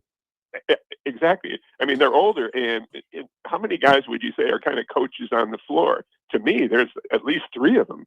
And, you mentioned Mass not being kind of a liability, turning over, which he almost never does, not being able to score, which he almost never does. But look, he still had a bunch of rebounds. He still had a bunch of assists. He's a coach on the floor. They do better in the second half. Now, how often have we seen Nebraska teams in different sports just the opposite, where they don't do good in the fourth quarter or in the second half? It's like it's all coming together. It's a beautiful thing to see. But we all know the margins are thin. You remember that fall that Frager took? I thought, oh, no, this is it. It was a horrible fall, right on his head. And he came back and made the free throws. I mean, there's not a lot of margin there if guys get hurt. I mean, Sammy got hurt, seriously. How good is this team? He is so important. And that's a walk-on. I mean, it's really quite incredible, but it's special. And I think the coaching staff and this new assistant, do you know much about him? Ernie Ziegler, you mean? No, the new one. No, not talk about him much. Not off the top of my head. No, I don't. Yeah, and he's an impressive dude. And he was asked about the characters on the team, and he mentioned Berkey, and he said, really, he's more of a character, his personality, than the rest of them put together. And remember, he had a triple-double. Yeah, I mean, he did. I mean, you're talking about Pat Monahan. He was the assistant that was brought in. He's an impressive dude, and I think he's a part of this success. I mean, it's all there, and we all know the margins are thin. Injuries could really do them in, but hell, they're close to being undefeated. I mean, seriously, it's unbelievable. Yeah, no, it's and appreciate the call from you here, Random Mike, and have a good one. And we'll keep diving into a little bit more Nebraska basketball a little later here. But yeah, it's been anyone that has watched Nebraska basketball for any amount of time knows that what we're witnessing is a super unique situation. And you hear it, Snow, from all of the opposing coaches that come into Lincoln or Nebraska plays in their building. And when they're asked about it, they can't stop talking about the connectedness. They can't stop talking about how impressive Sam Hoiberg is and the way that he's turned things around. Like, what we're watching is rare. And that's also why it's to be treated with such care, because you don't get these kind of seasons. You don't get these sort of things, especially at a place like Nebraska. So when you have it, you want to see it maximized, and you don't want to see it taken away from them. Yeah, this is a team that will go down in history for Nebraska. Obviously, they're a team of first as of right now, and I think it's going to end with the most important first here in a little over a month.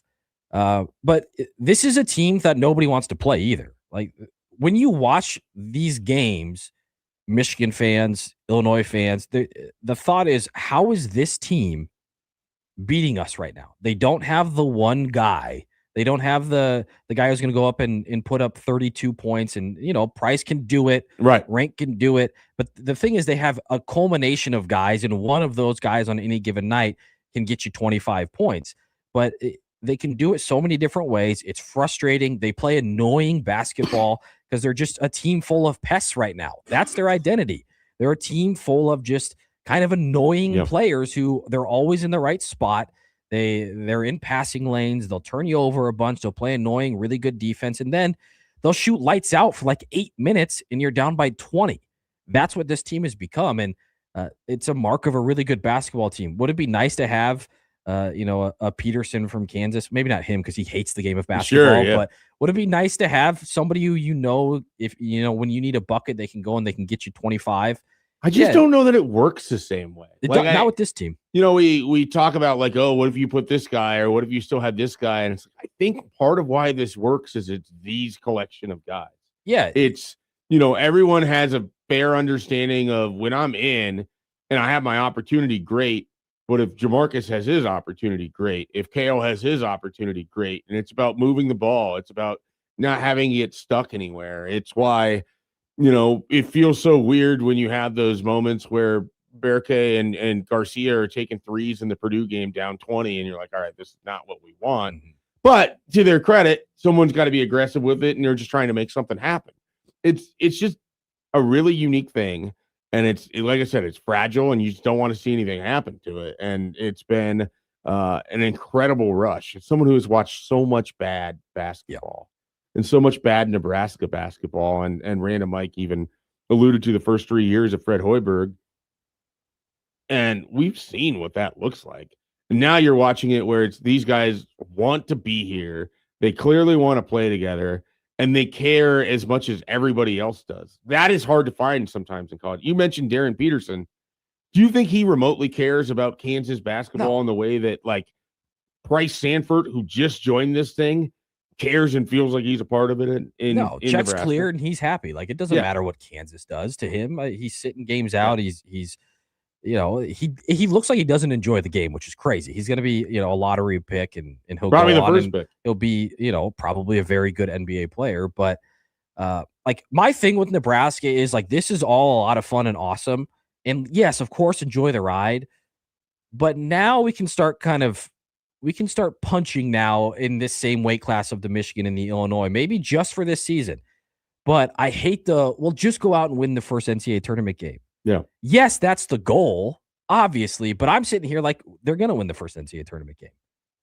They should win 2 games in the NCAA tournament. And then after that, we'll see what happens. Like, I think right now the feeling is we want to see what it's like to be in the second weekend of the end. First, get that first win, get that out of the way. But then after that, it's like this team could aspire for a lot more. Let's go see what that is. Yeah. If Nebraska wins game 1, yes, the season is a huge success. But it's not going to be like, all right, well, we're good now. No, it's okay. We've done the first thing. Now let's just go do the second thing. Let's go win the second game. No other team inside the top 10 is saying, well, let's just win one game. Right. So I get it. I fully understand. Like, I have watched Nebraska basketball since I was a child. I somehow survived growing up in West Omaha and going to Scott and not becoming a Creighton fan. I've been a Husker good fan. on you. That might be a bigger surprise than you becoming a bull riding broadcaster. Yeah, I survived the Nate Funk, the Kyle Korvers, the Nate Funk years, and never became a Creighton fan. I was always a Husker fan. So I know as well as anybody, like, yeah, obviously that first game's the big one. We want to get that monkey off our back, but they're a top 10 team. Right. Go out and win a couple games in March and see what happens. And that's the way I'm approaching March. Yes, the first one's the most important, but then guess what? After the first one, the second one's the most important, and then the third one, and hopefully the fourth one after that's the most important. So enjoy the ride, obviously, but I would love to see Nebraska fans kind of carry themselves as a top 10 team because they've proven over and over and over and over again they're a legitimate top 10 team. I don't know that that's going to happen until you look up one day and it's like there's one of the last 16 that's still playing. They're one of the last that's eight still playing. And if we're having that conversation, it's in a level that my brain can't even comprehend. Like I can comprehend watching them and knowing that this is special and unique. I can't comprehend the idea that 30 some years of watching Nebraska basketball could just be erased by one incredible stretch in March. Yeah, that's where we're at too, because this is going to be rough for you. I'm a Cubs fan. They were the lovable losers. I get it. They were like, oh, they lost again. Like that was Nebraska basketball. And it has been up until pretty much last year where they go out and they win 20 games. And you think, well, that was fun. They won the crown. That was cool. Right. Then they do it again and they're already over 20 wins. And now it's, okay, what is this program? I don't really know what the program is moving forward. I know right now they have a top 10 team, and I'm not going to sit here and worry about what's going to happen down the road. I'm going to enjoy this and act like a top 10 team because it may never happen again. That's the thing. Like that is where this is where the biggest onus in sports is to me is like when your team is on the precipice of doing something, that's when it hurts the most. That's why I always joke about like, oh, you don't have to feel good about Detroit or any of that. They've never known what it's like to be that close and not and come up short until they finally did against the 49ers a couple years ago. Like when you continually are there and you come up short, it hurts worse. Now, when you've never been there, it's going to feel like you have house money, but you might never get there again.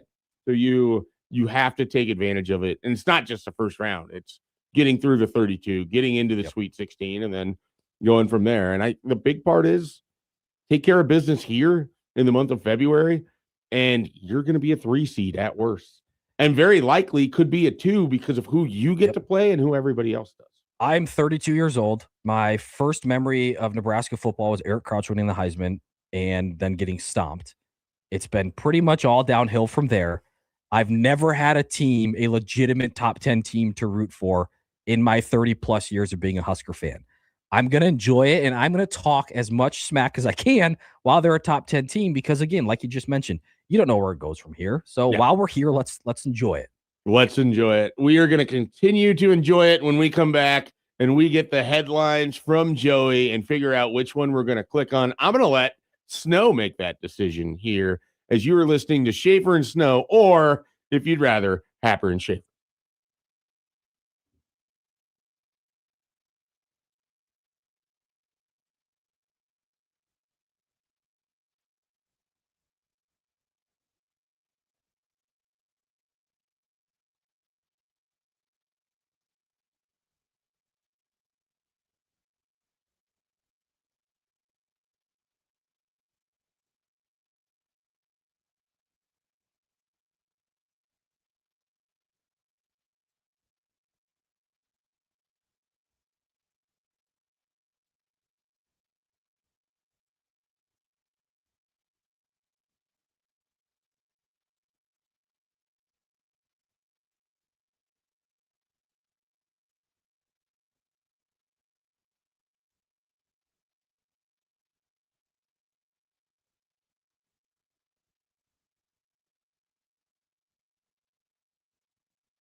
Welcome back in here on Happer and Schaefer. I am Mike Schaefer, joined with Michael Snow here today, and we had a comment on the stream from our friend Michael Severe. There's a lot of mics out talking. We had random Mike. We got another mic on the YouTube. Just a lot of mics today, and now Michael comes in with this. Schaefer and Snow is definitely a TV pilot from the 80s. They got picked up and got through its first season, but one of the main characters developed a drug addiction and got replaced by a lookalike. I don't know which one of us that would be. I think, just based on aesthetics, it would probably be me, because they wouldn't want to replace you on the TV show. You'd have you were compared to Leo earlier in this stream. Yeah, that was strange. I've never been.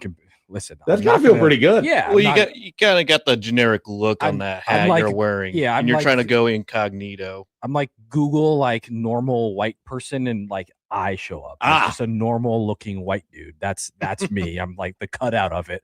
Yeah, I don't know. You maybe you said. I just feel like because Happer and I kind of look similar. Yeah. There's Nathan Baird, who's a reporter. He was covered Purdue, and then now he's covering Ohio State.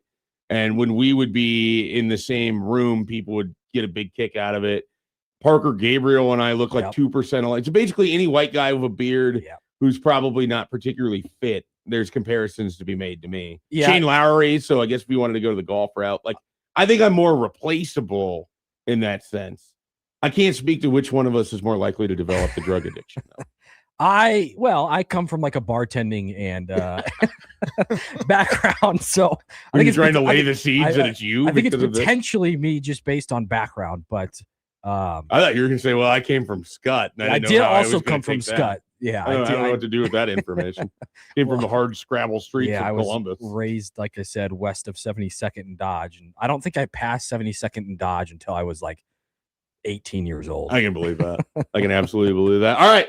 So in this segment, Joey has headlines from throughout the world. Sometimes they focus in Florida. Sometimes we get things put in the rectum in France. And sometimes we have no idea where it's coming from. Joey, what do you have for us today? Okay. Snow is picking. So he'll read two headlines. You decide what story we're getting. Okay, the first headline is in the UK. Delivery van stuck on the deadliest mudflat footpath. One more time. Delivery van stuck on deadliest mudflat footpath. Okay. Do I have to decide now on that one, or do I get to hear the second one? You'll hear the second one. Cool. The second one, popcorn machine catching fire briefly delays Oklahoma's men's basketball win over Georgia. I like the first one, I think, because I know what happened in the second one. The headline is the story. The headline, basically. They've done a grave mistake in writing, and they've given away the entire story. The first one, I need to hear about that. Okay, so we'll do the first one. A delivery van appeared to be stuck on mudflats, which locals described as the deadliest footpath in Britain. HM Coast Guard Southend said it was called out to reports on Sunday of an Amazon delivery vehicle on the Broomway, Great Wackering, Essex, after the driver had been following a GPS route to Foulness Island. So the Broomway is a route across flat sands from the shore near Southend on Sea to Foulness Island and is home to a Ministry of Defense firing range. So basically what a Broomway is, it's the dangerous 6-mile-long ancient tidal footpath across the Mappleton Sands in Essex, England. And it's called the deadliest path because of the tides. Sometimes during the day, water will cover the roadway where it's not accessible for people trying to get from one area to the other. So this Amazon truck just ended up getting in the middle of the tide changing and got stuck over there. So Amazon said it was aware of the situation and was investigating. The route, said to be 600 years old, is managed by Essex Highways. Quintonage, I can't really pronounce the name, but it's a global defense and security company which manages the firing range, describes the path as a unique right-of-way which requires both caution and specialist knowledge to negotiate safety. The full route is not suitable for vehicles, and people are advised to only walk there accompanied by a guide who knows the mudflats. According to parish council records, 100 people have died on the Broomway, which, with the last known death, 1919, so over 100 years ago. Wow. The last time it happened. So it's not as deadly as it used to be. But the Coast Guard said it had spoken to security officer who said the incident had taken place on Saturday evening and that the driver had removed themselves from the van and reported the incident to Amazon. It said the vehicle had already been there during high tide and that alongside a farmer, Amazon arranged to remove the vehicle on Sunday. Coast Guard's officers were stood down from the incident after the occupants of the van were confirmed to be safe and the vehicle was due to be removed. A lot going on there. The Broomway. Have you heard of the Broomway? I have not, but I've seen roadways like in Europe, around France and UK, where it's on like surrounded by water. Yeah, and no, I can believe. It's dependent on how the tides change, and once the water's covered, you got to wait until it lowers down for you to be able to get over. I watched 28, whatever the most recent one is. 28 years later? Yeah, I watched that, and there was something like this where they're like running away from, and it's like a I need to road catch covered that. in water. It's a good movie. I love 28 Days Later. Yeah. That's of the like zombie movies, of which I'm not like the biggest fan. That's probably my favorite of those. I went back and rewatched the first one, and it like, yeah, you like forget how different it was for everything else of the time. But yeah, there was a Broomway. Is that what they're called? Yeah, that's what it's called, the Broomway. There was one of those in 28 years later. Well, I hope the Amazon delivery driver got whatever like cheap clothing to the person to risk their life for. Yeah, nothing was said about fired for that. Is that something that you? Yeah, you're not allowed to abandon the truck. You go down with the ship. That's like a thing I think for truck drivers that they would run into with companies where it's like you're on the hook for what's in there, and so you're not supposed to leave it. Like, I'm pretty sure there's a pretty big court case with all of this too. So well, don't drive it on a broomway or whatever. Stay off the broomway. Stay away from the water. Stay away. This is from why the drones water. need to be delivering everything, I guess. Have you had a sketchy like driving experience? Like sketchy is like not like getting swept away by a tide. Like I drove through like I was on the Platte River this summer, or not the Platte River, but was crossing the bridge here on the interstate, and just heavy freak storm came through, and my car got sideways on the interstate going like 80 miles an hour. I freaked out as soon as I got back. It was fine. The rain's still coming down, but in there, you're like, if there was anyone else driving at this time, probably would have just been killed in that instant because I couldn't see. It was I've been in snow blizzards, driven in that before. The least visibility I've ever had was being over the river when that wind and the storm just hit at the perfect time. And it freaked me out. Like I was coming in to do this show as a guest host, and I like got here and I like still shaking a little bit. It shook me in a way that I have never had before. I'm the driver of our family, and I like driving. Like I'll drive everywhere. So we went out to San Francisco to get our dog that we adopted. My wife used to work for a dog rescue, and we rescued it from the meat trade over in Korea. So they flew him into San Francisco, and we had to drive back. So we get this rental car. It's a Jeep Wrangler, and like 4 hours into the drive from San Francisco to Omaha, like everything's fine, and then all of a sudden, the entire car starts like shaking like relentlessly and will not stop until like you slow down, and you're on the interstate, so you can't do that. So I'm freaking out, like you were shaking.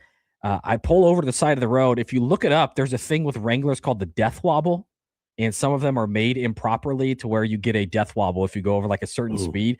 So we had 17 straight hours of driving, and every 45 minutes to an hour, there'd be like a death wobble where you have to slow down and pull over. So driving stories like give me the heebie-jeebies now because I was the most tense I'd ever been for a 24-hour drive, and I wouldn't let my wife drive. How do you resolve that? You get the front end of the Wrangler rebuilt, and then there's no more death wobble. Ugh. So yeah, I will never buy a Wrangler, but driving stories like wig me out now. Because you're in any of those situations. It totally changes how you drive, how you think about it, all of that. All right, we are way overdue for a break, and so we are going to take it now. We'll come back. We'll get into a little Nebraska football here today, and we'll see where Snow's thinking as Nebraska heads into this pivotal 2026 season.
Welcome back here. And during the break, we were going to talk Nebraska football, but we might go in an entirely different direction as we have Old Man Doug here on the Prairie Flower Casino Zone hotline. Doug, what's going on? Top of the morning to you. Just enjoying President's Day. Yeah. Out walking. It's a nice, beautiful bank holiday for you. Yes. We won't be answering on the first ring today. It's fair. That's fair. Your headline made me laugh because you don't know how opposed to most AI I am. And that's classic AI right there. Sends an Amazon truck into the ocean. That's what's going to happen. You youngins now, think for yourselves. Put that smartphone down and do some critical thinking. Well, that would require the most deadly road in the world, yet Amazon AI goes right down it into the ocean. Think about that. But it's the shortest route, Doug. Quickest point. Nebraska basketball on a Creighton station, but that's okay. I want to know how Snow, a good Catholic like Snow, is anti-Creighton. What's the story there? I grew up around all Creighton fans. My family wasn't necessarily Creighton fans, but I got sick of Creighton fans saying how good they were. Like, I tried at one point to be Nebraska Creighton when I was a kid, but then the Creighton fans were just kind of like, once Creighton started getting better and better, and then obviously they leave the Missouri Valley, they're starting to get kind of mean to me when I said I was a Husker fan too. And then I had to make a choice at some point, and I just chose Nebraska. And for 20 some years, it was the wrong choice. And this year, you chose sadness. Yeah, I chose to be sad because I was also a Nebraska football fan.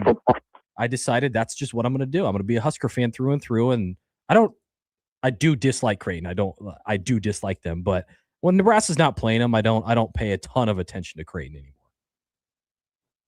Now, Schaefer, I asked him his first day what his position on Creighton was, and he never answered. But over time, I have it. I'm allowed to say it because I'm only here part-time. I can confidently say I am not a Creighton fan. I will pay attention to how they play and dish out my commentary as even-keeled as possible. You will give fair criticism. Yeah. I will give unfair criticism when I am here. That's a good way to phrase it, Joey. Thank you. Back in the day, Barry Collier, Danny Nee was beating the brakes off Creighton, and they were talking about playing twice when Nebraska was on top, and then when Altman was on top, and pretty much since then, except the last 4 years, right? Really, the only thing anybody wants to talk about.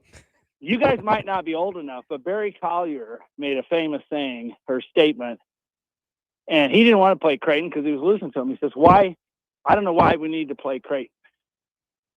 So that kind of probably started some, what, amongst the fans, probably more than anything. Yeah, Anyway. I would say as someone who, growing up in Columbus, you don't really have any allegiance to, and I wasn't Catholic, so I didn't have any allegiance to Creighton, but I didn't have any real issue with them until probably, the early 2000s. And then those games, they took on like a different meaning. They were kind of close for a while. Then Creighton obviously started to pull away a little bit. And then it was just like, I kind of like Snow. You sort of had to pick a side, and I definitely didn't choose the one that had Nate Funk. And so for me, and then enrolling at Nebraska at some point only added to it. So there was never really like a singular moment, because I remember I was in the dugout in Norfolk while my baseball team was playing, and I had headphones in, was listening to Creighton play. I think it was Central Michigan that took out Kyle Korver that year. And so, I mean, I didn't have any real big disdain until probably college, and then it really took off from there. Yeah. So, but now, of course, an unbiased observer noticing that Creighton is struggling for the first time in a while. I've always been a pretty big fan of Greg McDermott, and people don't want to remember this, but we're 7 years removed from when people wanted to run him out of town. Like Creighton fans were done with Greg post Doug, and now they're coming off of a 5-year stretch of reaching the Sweet 16 and playing really high level basketball. Elite Eight too. Yeah, well, the Elite Eight, they made it that time, and Happer would have some thoughts on it, but we don't really need to revisit it. The foul that was probably a real shame a foul if they lost that he in claims heartbreaking was a Imagine foul. fashion. if Jack Mitchell was a Creighton fan on that call. Oh, He'd still be talking about it. Well, he's a Nebraska fan on the charge no charge call this year, so Yeah, that was bad. I'm a J-sker, but I'm hoping Nebraska does really well this year because of two players primarily, and that's Sam Hoiberg and Casey Jacobson. I mean, those guys are the guys Creighton doesn't have right now. We have Jason Green and a bunch of guys that are mostly offense and are paid very well and haven't got right. I mean, it's a lost season, so there you go. Yeah, well, we'll appreciate the call, Doug. We will dive into a little bit more Creighton. I know Joey has some audio. John Bishop took some displeasure, as he often does, and I appreciate it. This is why I enjoy listening to John Bishop call games. He lets the officials have it when he feels like they deserve it. And he says what we all wish we could say. I He love just it. has the platform. He knows everybody. the call officiating crew. from Vegas. He didn't use his good eye on that Oh, one. yeah. when he went virus. Oh, Yeah, I he, loved it. I loved it so don't much. know if there's a combination of two broadcasters close enough to each other who just go bananas on air as Kent and John. And listen, I'm not a Creighton fan, but I listen to Creighton games because there is legitimate entertainment value, even if Creighton is not winning. That's a testament Horse to John. crap call. And this is like a big thing for me. If it's a national broadcast, I don't want that. Yeah. But if it's your local broadcast, I do want that. 100%.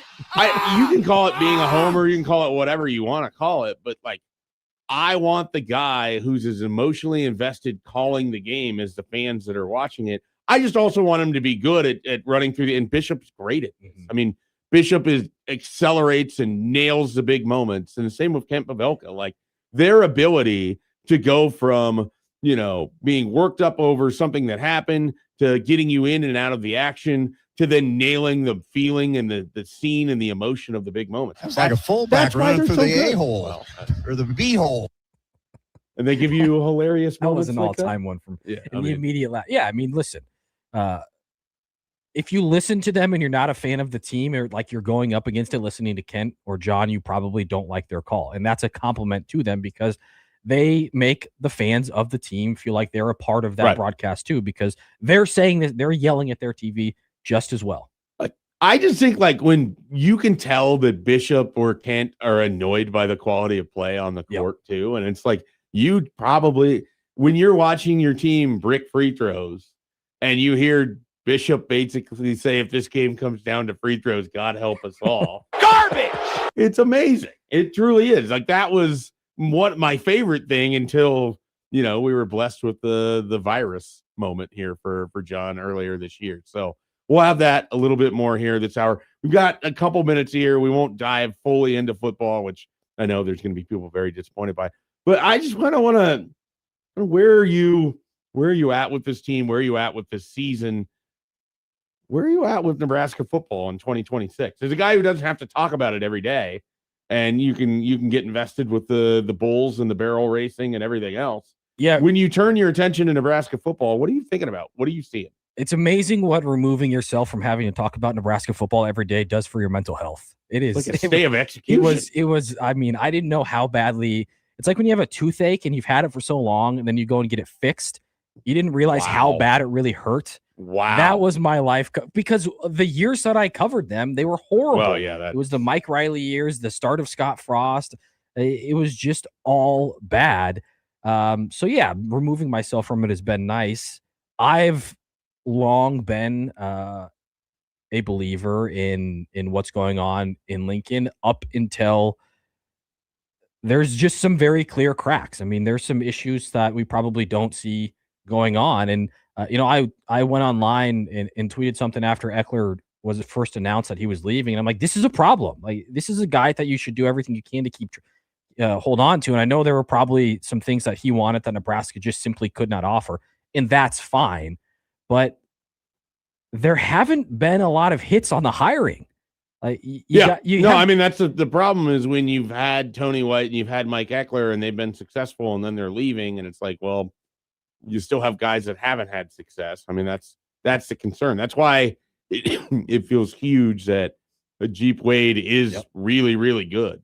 Yeah, like, you need that immediately, and you can explain that it. Can't always. be we got 2 years to figure it out. Yeah. No, you need them. You need the offensive line to be good now. The grace period is unfortunately over, and listen. I know Matt's going to be here for a while, and I want him to be. I think Matt is a good coach and can get it figured out. But how many hits have there been? How many things can you point back and say Matt Rule is the reason Nebraska is succeeding in this area because he made this hire? Right. His first decision ever was going out and getting Jeff Sims, and that didn't work out at all. Like, there have been some really, really big misses, and that's not to say he can't hit. Like, he's made the hits a couple of times. Unfortunately, both of those coaches, in my mind, Tony White and Eckler, have decided to move on from the program. Right. Now you've got to hope that he hits on a guy like Jeep. He hits on a couple of his other hires, and if he's able to, it all goes away, because then you're not as concerned, obviously, anymore. But I mean, there's some serious concern. This will be the first year I don't declare Nebraska an offseason national champion in probably 15 years. Because there's just, like, what's the vibe right now around Nebraska football? The vibe is go away. We don't want to hear about you. Yeah. Like that's the vibe. I've never experienced this. As someone who's been in that circle has had the toothache that you've described.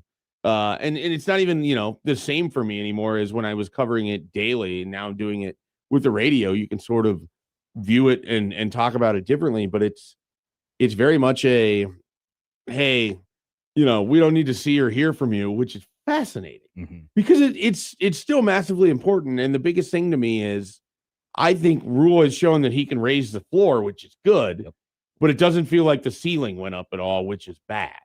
And that's the part where it's like, okay, people are fine if you can get them to the bowl games or to the, a 500 record, but that can only last for so long. And now it's time to see, like, hey, you let this slip away and you let that slip away, and like, the expectation is you're better than this. I mean, theoretically, the easy part's been done, and that's like getting to a 6-win floor. It's raising the floor, and now the hard part is, how do you make this something that is more than just like, okay, so now you're mediocre instead of being bad. And it's a lot easier to go backwards than forward, as we've seen. He's raised the floor, but it's going to be a lot easier for the floor to fall out than the ceiling to get raised. Like, there's a lot of work that has to be done, and in my mind, they're not that close to where you'd think they would be in year 4. It was always year 3 Matt Rule. That's what we've seen, and they took huge steps last year. I think they were a little bit better than potentially what their record showed. But that's an issue too, because 3 straight years I feel like you've underachieved. Exactly. Your total record. Yeah, and at some point you're not underachieving. Right. You're just who you are. Right. And that's, I don't know how I do know how you change that. You win, but with the schedule coming up and what's happened in the program, big task. That's your Nebraska football likely for today. We'll see if we get back to it here at the end of the show. I suspect we probably won't. I suspect it's going to continue to be a college basketball day, though we will talk to Tim Verghese. So there's going to be some more Nebraska football for you. Just maybe a little bit more recruiting, some thoughts on the spring, all of that coming up. Tim Verghese, Inside Nebraska, next here on Happer and Schaefer.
Welcome back here. I think we're still efforting to get Tim.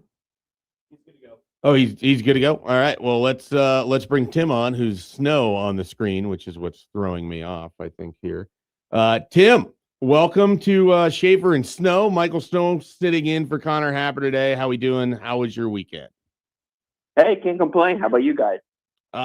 It was good. It was very good. Went too fast as they always do.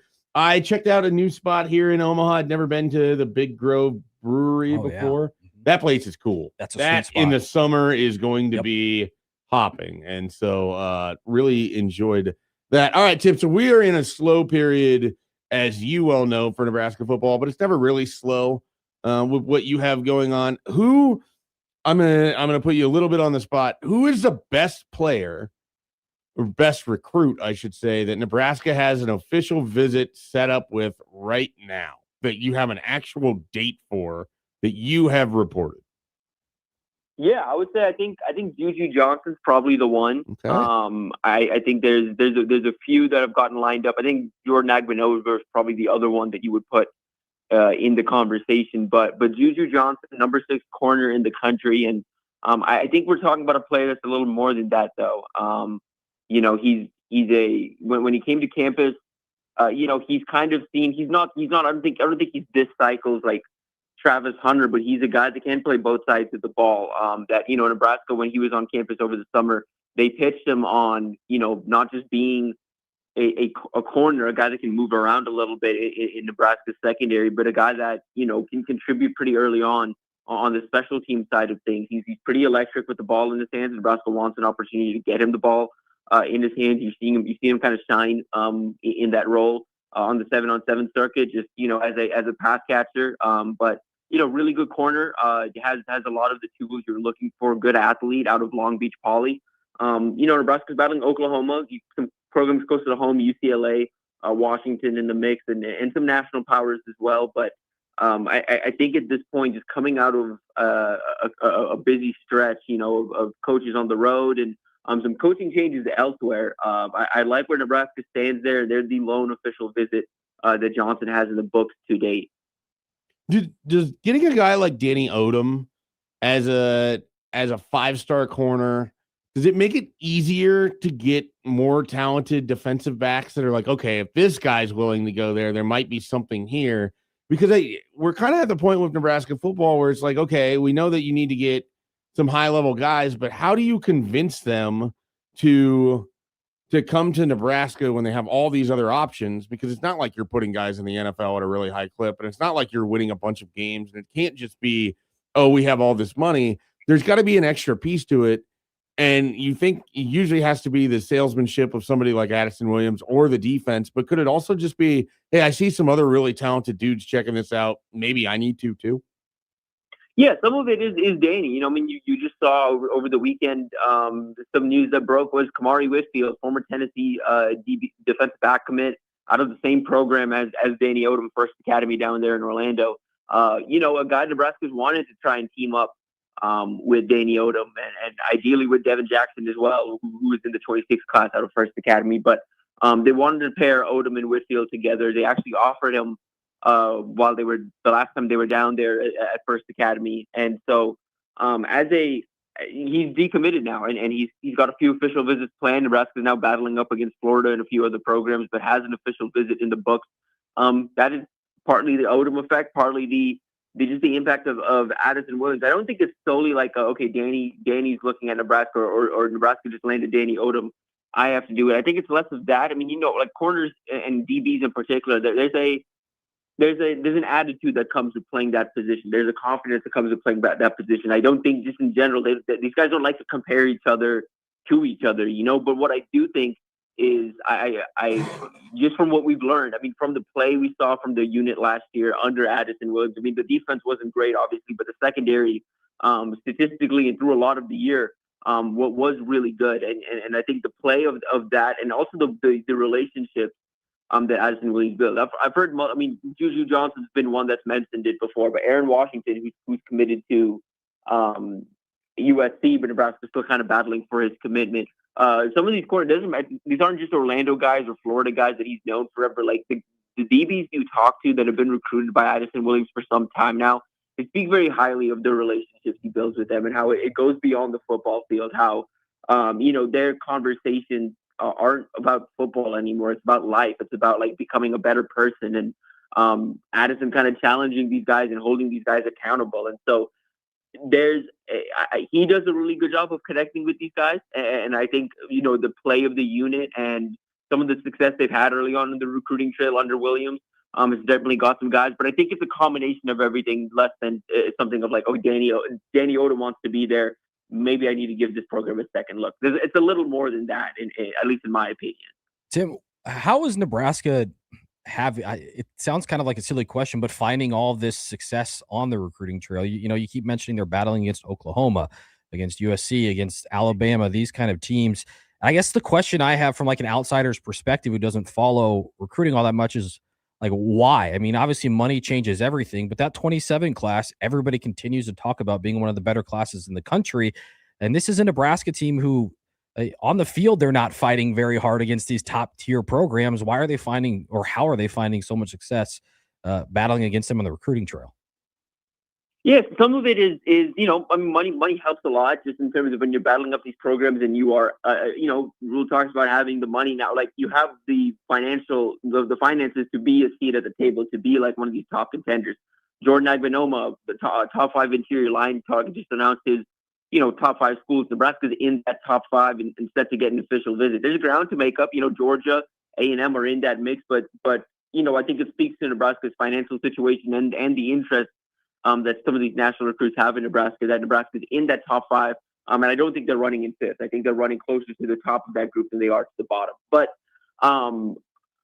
it's that, and I think it's also, I've had this conversation with Schaefer before of like, I think it's just the recognition of what Nebraska's building here and how real. I mean, these guys, a lot of these guys, they know Trey Taylor. They've been on visits to other programs before Trey was committed here with Trey, or they're familiar with an Ahmad Hudson, or they're familiar with an Amir Brown. They're familiar with someone that's closely affiliated, if not committed to Nebraska. And I think particularly when you talk about Trey Taylor and what he's done, what he did as a junior on the field, and what he's done on the seventh circuit so far this offseason.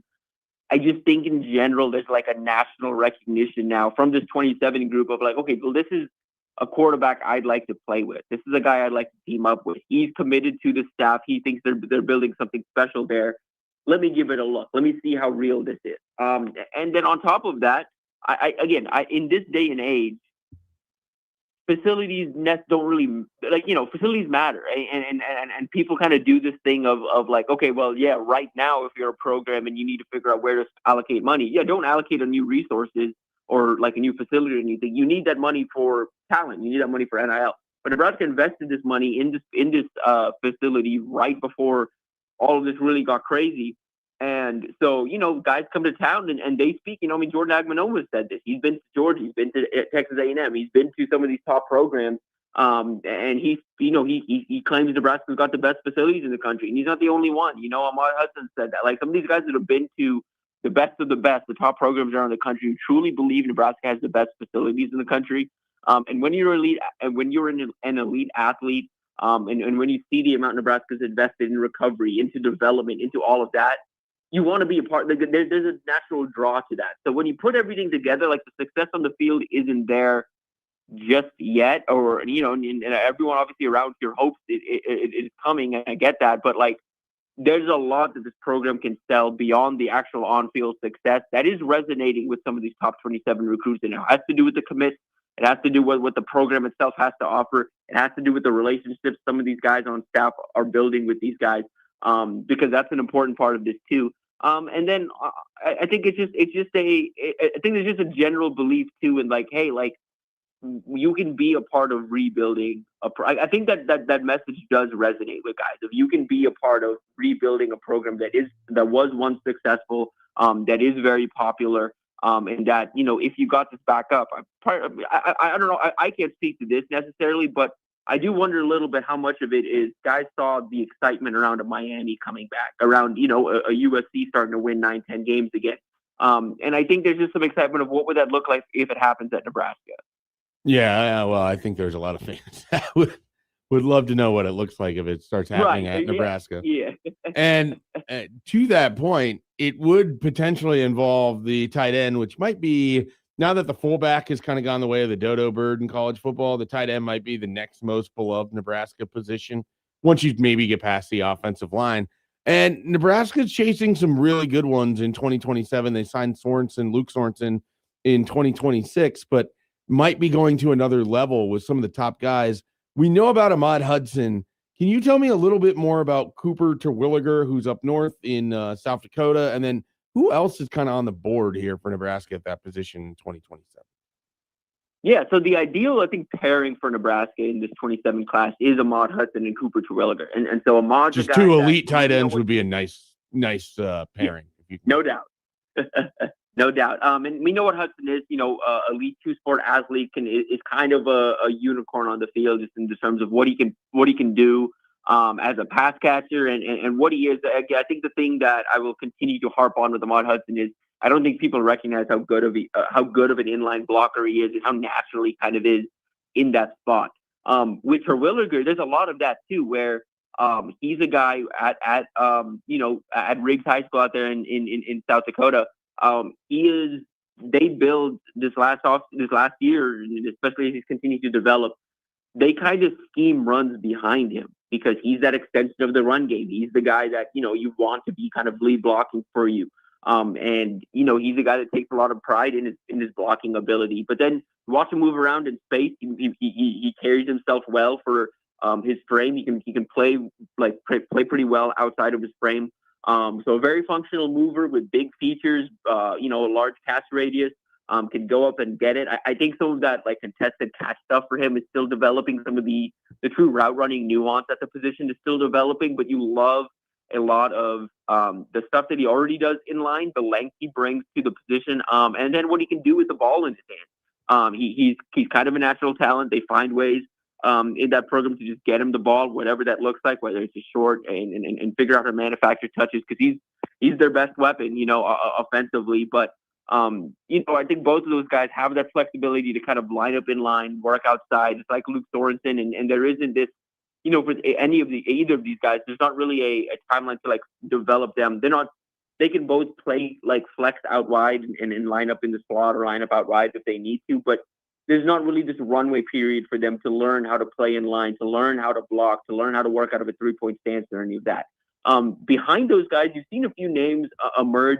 One that's really interesting has been Charles Davis, who over the last few weeks has picked up Oregon, Cal, USC, some of these bigger offers on the West Coast. I think those are going to be the programs to ultimately beat for him. He stands 6'5", 187. For those of you that have followed recruiting around here for a while now, this will ring a bell. He's drawn some comparisons from guys on the West Coast to Johnny Wilson, of course, now in the NFL after a few stints, but was part of that Calabasas team way back in the day. Drawn some comps to a Deuce Robinson as well. These guys who in high school you see as these hybrid tight ends, but essentially just kind of jumbo wide receivers. Davis is 6'5", 187, kind of that next version of that. That USC offered, the Oregon offer, Cal offer, I think it's going to be hard to beat. It's going to be hard for Nebraska to kind of overcome those three programs. But I just, again, get the sense if something happens with Ahmad, if you kind of sense that recruitment's going in the wrong direction, this is a guy you can kind of circle back on and say, we see you in a similar-ish role, even if you're not the well-rounded and the you don't have the ceiling or the well-rounded talent Ahmad Hudson does. There's some similarities there just in terms of traits. And then another one is Sosa Fanio. His name is Sam. He goes by Sosa, out of Richmond Benedictine. Another bigger frame tight end at 6'4.5", closer to 6'5", 210. So more wiry built as well. And again, a guy that can line up out wide, can work inside as well with some time in the weight room.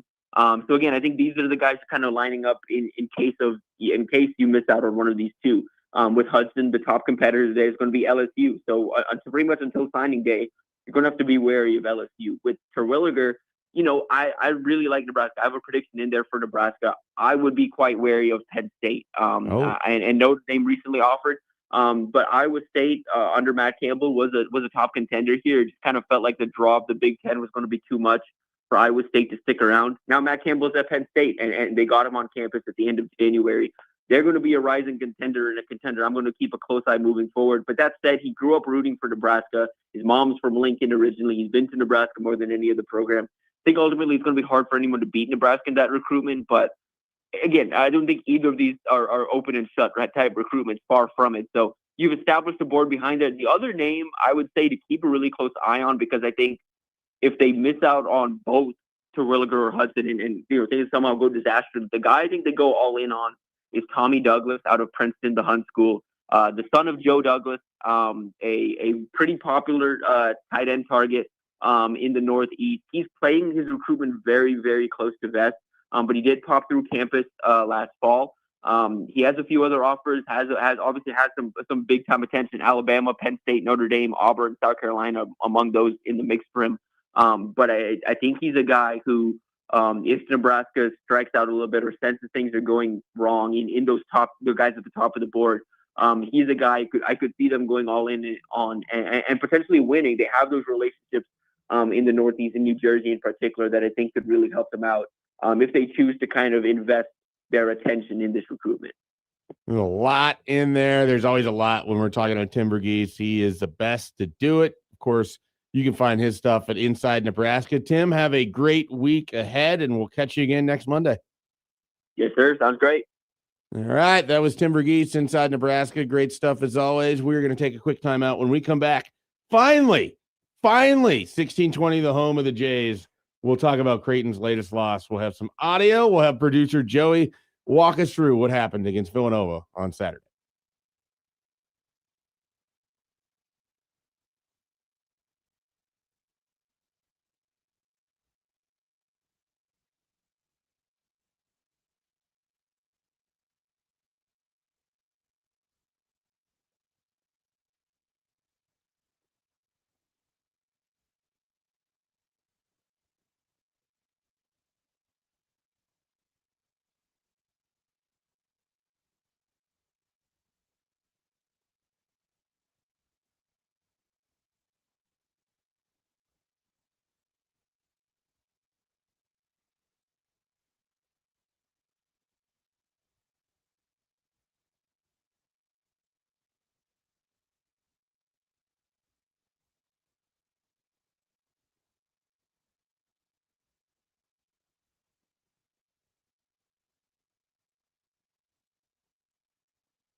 Hey, the Black Keys are heading to Omaha for their Peaches and Cream tour with Eddie 9V. So the concert's on Monday, July 20th at the Astro, and we got tickets. How you win them, you may ask? Just listen all week to John and Josh on Unsportsmanlike Conduct for a chance to win your way into the show, and more details online at 1620thezone.com. Thank you, Joey. That was delightful. Everyone pitching in here as I have less access than Connor Happer does. I'm okay with that. We don't have to find me more access. It seems like more things I need to know, more things I need to do. You are listening to Mike Schaefer in the number one chair, and I have Michael Snow with me. And now we're bringing back producer Joey, who is going to walk us through the Creighton 80-69 loss to Villanova, where it looked like the first half got away early. They played better in the second half, but not enough to close the game. It was a very slow start for both teams in the first half. Both teams weren't really making shots, but Villanova just played suffocating defense, as John Bishop mentioned throughout the broadcast with Ravi Lua. It was a very slow start for the Blue Jays. They had some good looks, but just shots weren't falling for them. That's been kind of the storyline for the season. But another storyline, too, was just these long droughts they've been going on, trailing double figures, and they were trailing as big as 15 in that first half, 25-10, and I think it was halfway through, if I could recall. But it was just a very it was a very tough outing for the Blue Jays. They just couldn't find really any answer until going into that second half. I'll talk about the end of the first half, where John had a little bit of a explosion on the officials, I should say. He was a little feisty. We all know John had his virus moment against Baylor. There was a lot of moments throughout the game where John just went off on the officials, and I could say for one of them was near the end of the first half, where Villanova should have been called for an offensive foul. There was a little bit of a push off going to the rim. There was no calls there. Here was John's reaction to that play near the end of the first half, and then just going into halftime. Here's Brennan. Brennan through Green. No foul call. And that's exactly what we were talking about earlier. Garbage.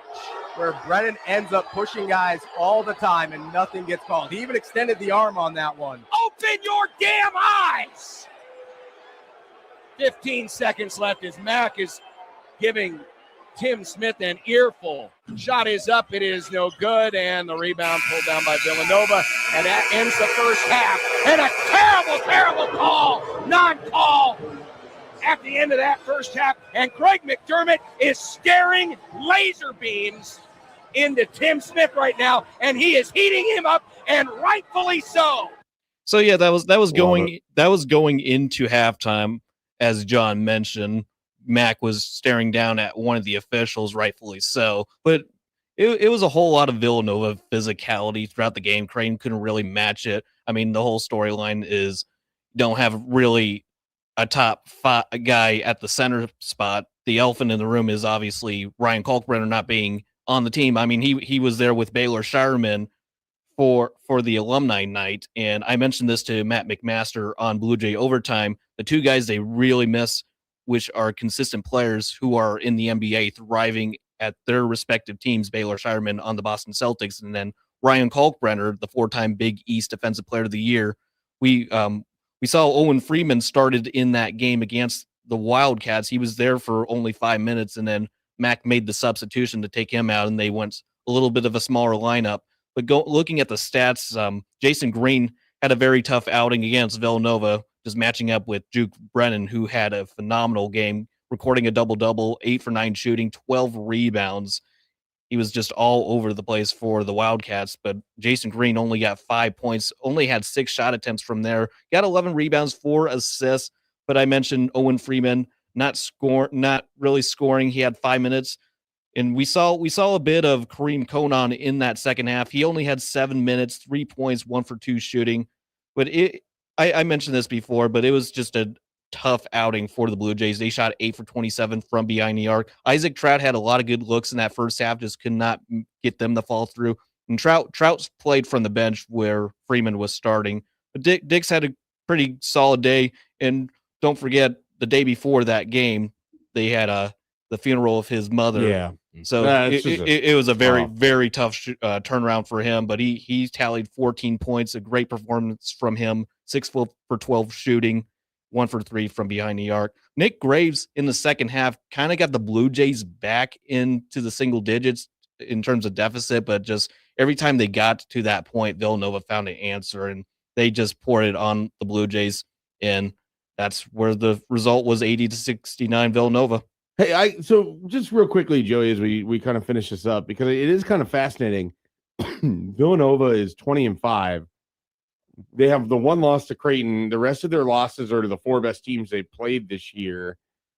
Is this like do you think Villanova is good? Like good, or are they just taking advantage of it is a bad Big East? It is a very bad conference, but you got to give Villanova credit for playing a lot better because they were kind of in the same same shoes as Creighton is right now, where they're just really struggling.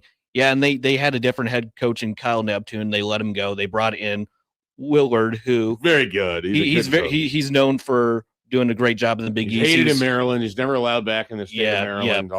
Pretty much. But they had some good wins. They beat Wisconsin, who won their last 2 games against top 25 Big Ten opponents. They beat them by 10. They beat Seton Hall. They handled them both times, and they were in it with UConn and St. John's, which they have 2 more games against those 2 teams on their schedule. So we'll see how it looks for them to host the UConn Huskies this Saturday.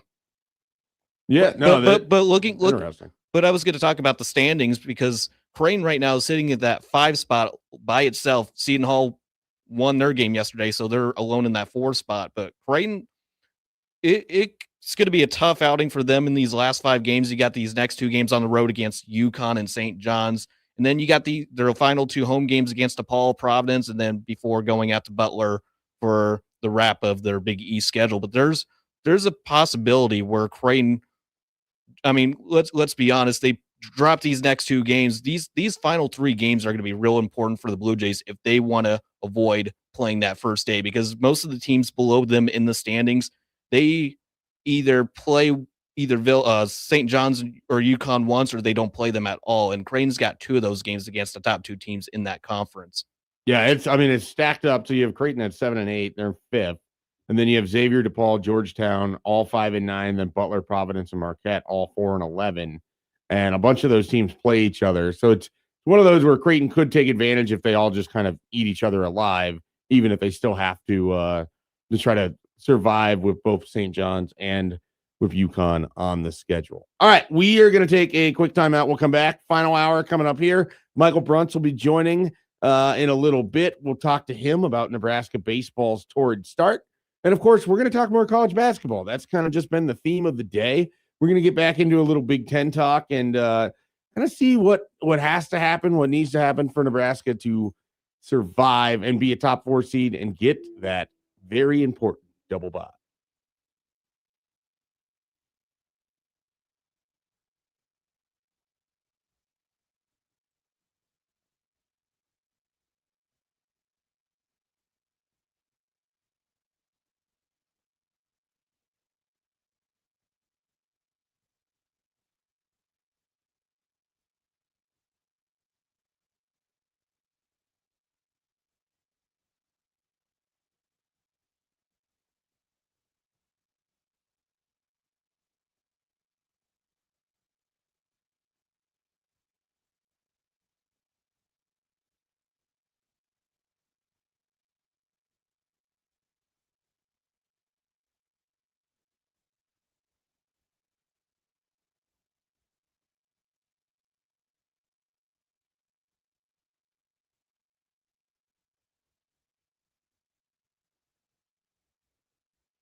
All right, this week's Zone half-off deal is Timber Creek Pizza Pub and Grill. The deal is for two $25 vouchers for only $25. Timber Creek Pizza Pub and Grill serves pizza with an unforgettable pizza sauce and fresh ingredients and unique combinations of both flavors. Try customer favorites like the Mountain Man or the Upset Grizzly Bear. Plus, there's daily specials and menu items like tacos, salads, wings, and burgers. Stop in and check out Timber Creek's family-friendly dining environment while enjoying a popular adult beverage. Timber Creek Pizza cooks up some of Omaha's best pizza. Timber Creek has pizza options for the whole family. Timber Creek also serves appetizers, salads, sandwiches, and burgers. Listen all week to Happer and Schaefer for a chance to win $50 worth of gift vouchers. And we'll do that later in the week. All right. Excellent. Well, we are back here on Happer and Schaefer, or Schaefer and Snow. You can call it whatever you want today. Michael Snow sitting in with us. We've been talking a lot of Nebraska basketball, a lot of college basketball in general, talking a little Big Ten here before we get to Michael Brunson diving into a great start for Nebraska baseball. So, Snow, we were discussing this earlier, and I think, if one of the things you want for Nebraska is that they get this double bye for the Big Ten tournament, just gets them off their feet. They don't have to play as much. You maybe if you win the Big Ten, you cut down the amount of games you play total. I think if you want that, you kind of just root for Michigan to win out, because they have both Illinois and Michigan State remaining. They have Purdue remaining. I mean, they have looks like a game of Iowa as well. I mean, so you have all of these games left. And so in theory, if they lost them all, Nebraska would have a great chance to win the conference. I don't know that that's likely to happen. And it's hard to pick and choose, like, okay, Michigan State, you want them to win because Nebraska has the tiebreaker there. Illinois, you want Michigan State to win, but Illinois, you'd want Michigan to win because they have that split. Purdue, you'd want Michigan. And so it's too difficult. I think it's easier if you just if you're of this mindset, Michigan just goes and wins the Big Ten regular season, but they take advantage of everybody else that's in front of Nebraska, giving them one extra loss or tied with Nebraska. Makes it easier in case there is a slip up along the way. Yeah, it's kind of a weird spot to be in where you're. I mean, the big thing is you win out, there's not a problem. Yeah. Like theoretically, the conference is still technically at play. It just feels hard to get there. It just, I mean, with Michigan coming back and beating Northwestern when they were, down by 20 in the second half. And like, if that happens, it flips literally everything. But if you had just beaten Purdue, or beat Michigan, there's a lot of like things that almost happened that almost broke Nebraska's way for the conference to be in play still. But you're right. It feels like too out of reach right now. I can't imagine Michigan's going to lose 3, potentially 4 games the rest of the way to open the door. And even if they were to open the door, like you just mentioned, then it's, does Illinois have the tiebreaker? Does Purdue now jump because they have the tiebreaker over Nebraska? Wisconsin's coming out of nowhere. What are they doing? At this point, if you could tell me Michigan's going to win out and Nebraska is going to go, 4-2, yeah, I think most people would probably sign that. Can Nebraska run the table? Yeah, of course they can. Yeah. I mean, they're the best team in the gym the rest of the way until they get to the Big Ten tournament. But all things considered, the most likely scenario for Nebraska right now is, probably that 2, 3, or 4 spot in the Big Ten tournament, which again, you were picked like 14th to start the year. So this is a great spot. This is a great conversation for us to be having rather than, can they get the single bye or are they going to have to play every game? But yeah, I think at this point, I would be shocked if Michigan fell. And to be clear, the tiebreaker only really matters in terms of the standings for the Big Ten tournament. So that's why you having that win against Michigan State, having that win against Wisconsin, having a win against Illinois is valuable because if you get into a spot where you got a bunch of teams grouped together and you have to figure out who's 3, who's 4, and who's 5, having those advantages will be very important. And so, again, not the biggest thing because you're going to be in the tournament, but if you aren't going to win all the games the rest of the way through, then this at least sets you up. And I've kind of said this, I don't know where you would be at with it, but it would mean something to me if Nebraska was able to win the Big Ten tournament. Like I would love to come out of this season where there's a chance they could win 30 plus games. There's a chance to get that elusive tournament win. There's a chance to make a deep run in March. I would love to see them leave with like some level of hardware, and whether that's, be amazing if it was a Big Ten conference, title, regular season title. But if they left as the tournament champions, that would really matter to me. Like, I want this group to have something beyond just sort of the nominal best team that we've seen Nebraska have. That's amazing in itself. Yep. I want it to have a lasting legacy that when you call back on it, you're like, they did this and they did this and they did this and they did that. Yeah, I want and I want and I want. Snow. Well, here's the thing: we've been given an inch with this Nebraska basketball. And I want the mile. Now we're taking the mile. Listen, the first win in NCAA tournament history is only a thing because you've never done. Like, there's no hey, here's our first win trophy. They'll hang a banner, obviously. As they should.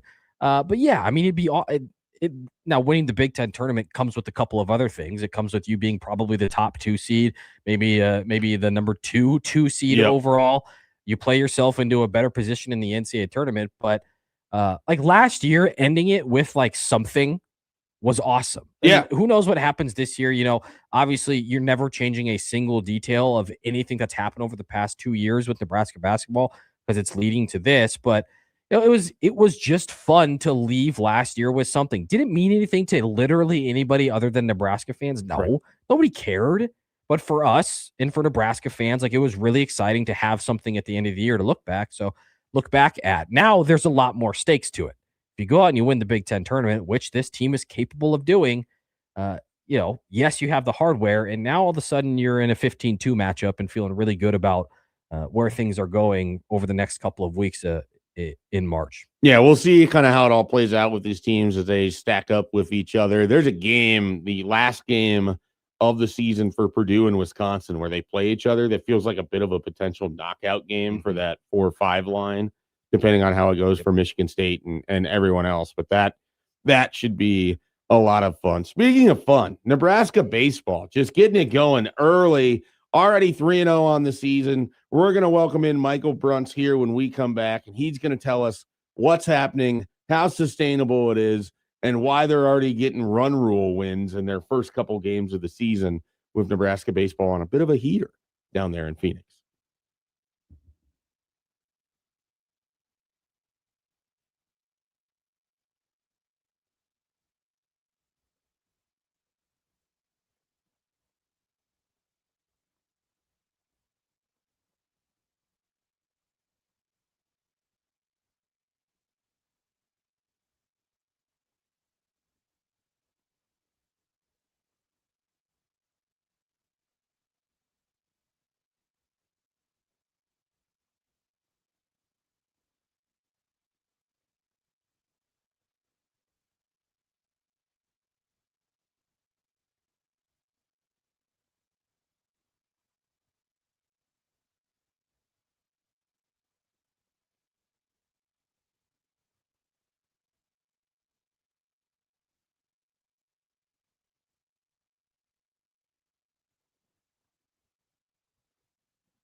Broncos country, let's ride.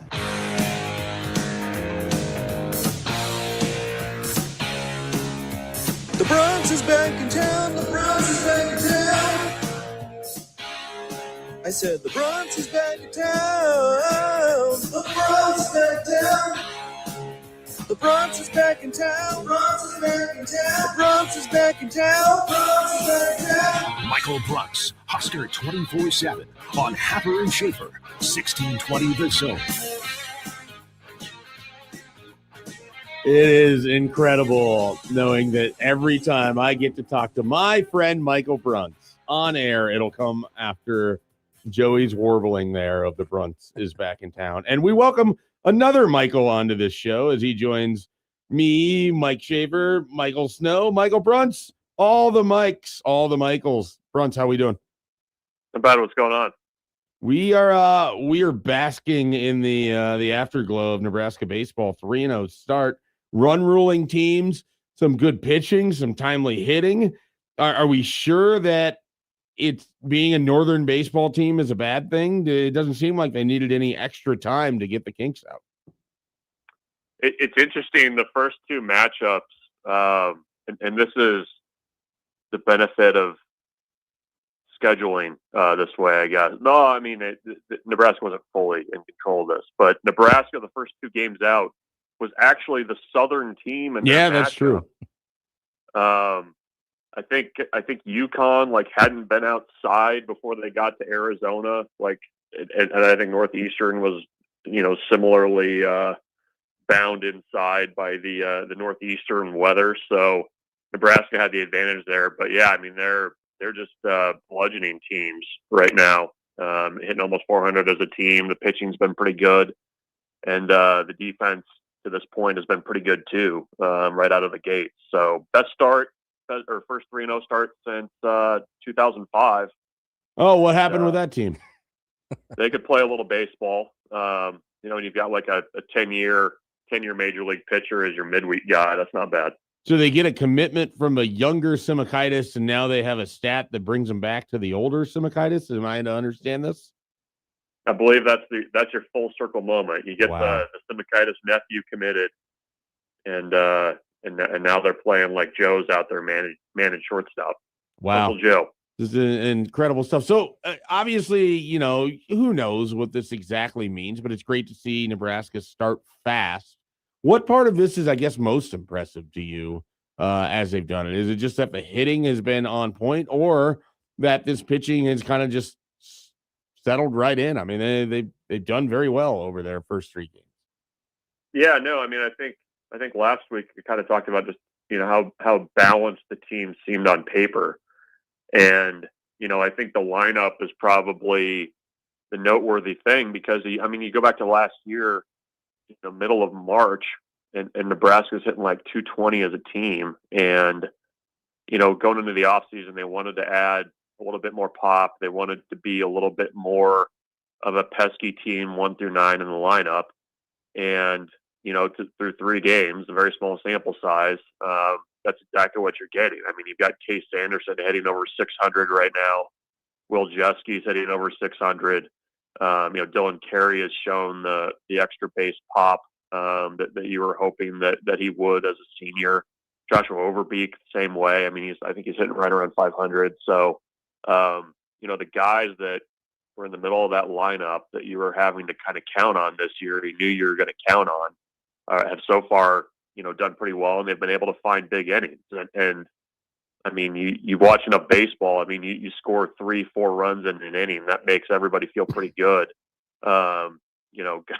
When you have to send the pitchers out there. So, to the pitching staff's credit too. I mean, even yesterday you saw 3 guys come out of the bullpen who I believe last year for Nebraska pitched, less than 2 innings the whole year and looked really comfortable, with Unger and Olsen and Ziola from Omaha Scott making his debut. So we'll see if they can keep it up against Stanford. A little bit different look today, but I don't know that you could have asked for much more from the first 3 games for Nebraska baseball. How big were those 3? Because baseball is kind of strange. You can have a team like Northeastern one year come out and all of a sudden They make the NCAA tournament. Like UConn, they've got some dudes up and down their lineup. Grand Canyon, like these are all unknowns for the general baseball fan. Are these 3 wins we're going to look back on and say those are 3 great wins, or is this more of a just getting the season started on the right foot, something that Nebraska's obviously struggled with in the past? Yeah, no, I mean, I think the UConn and the Northeastern wins, they were tougher matchups, I think, probably than you give them credit for, because you probably look at the schedule, you see 2 teams from the North, and Northeastern, they have been a perennial NCAA tournament team. They lost a lot of pitching from last year, and I think that's something that as the year goes along, that win will look better for Nebraska just in terms of RPI.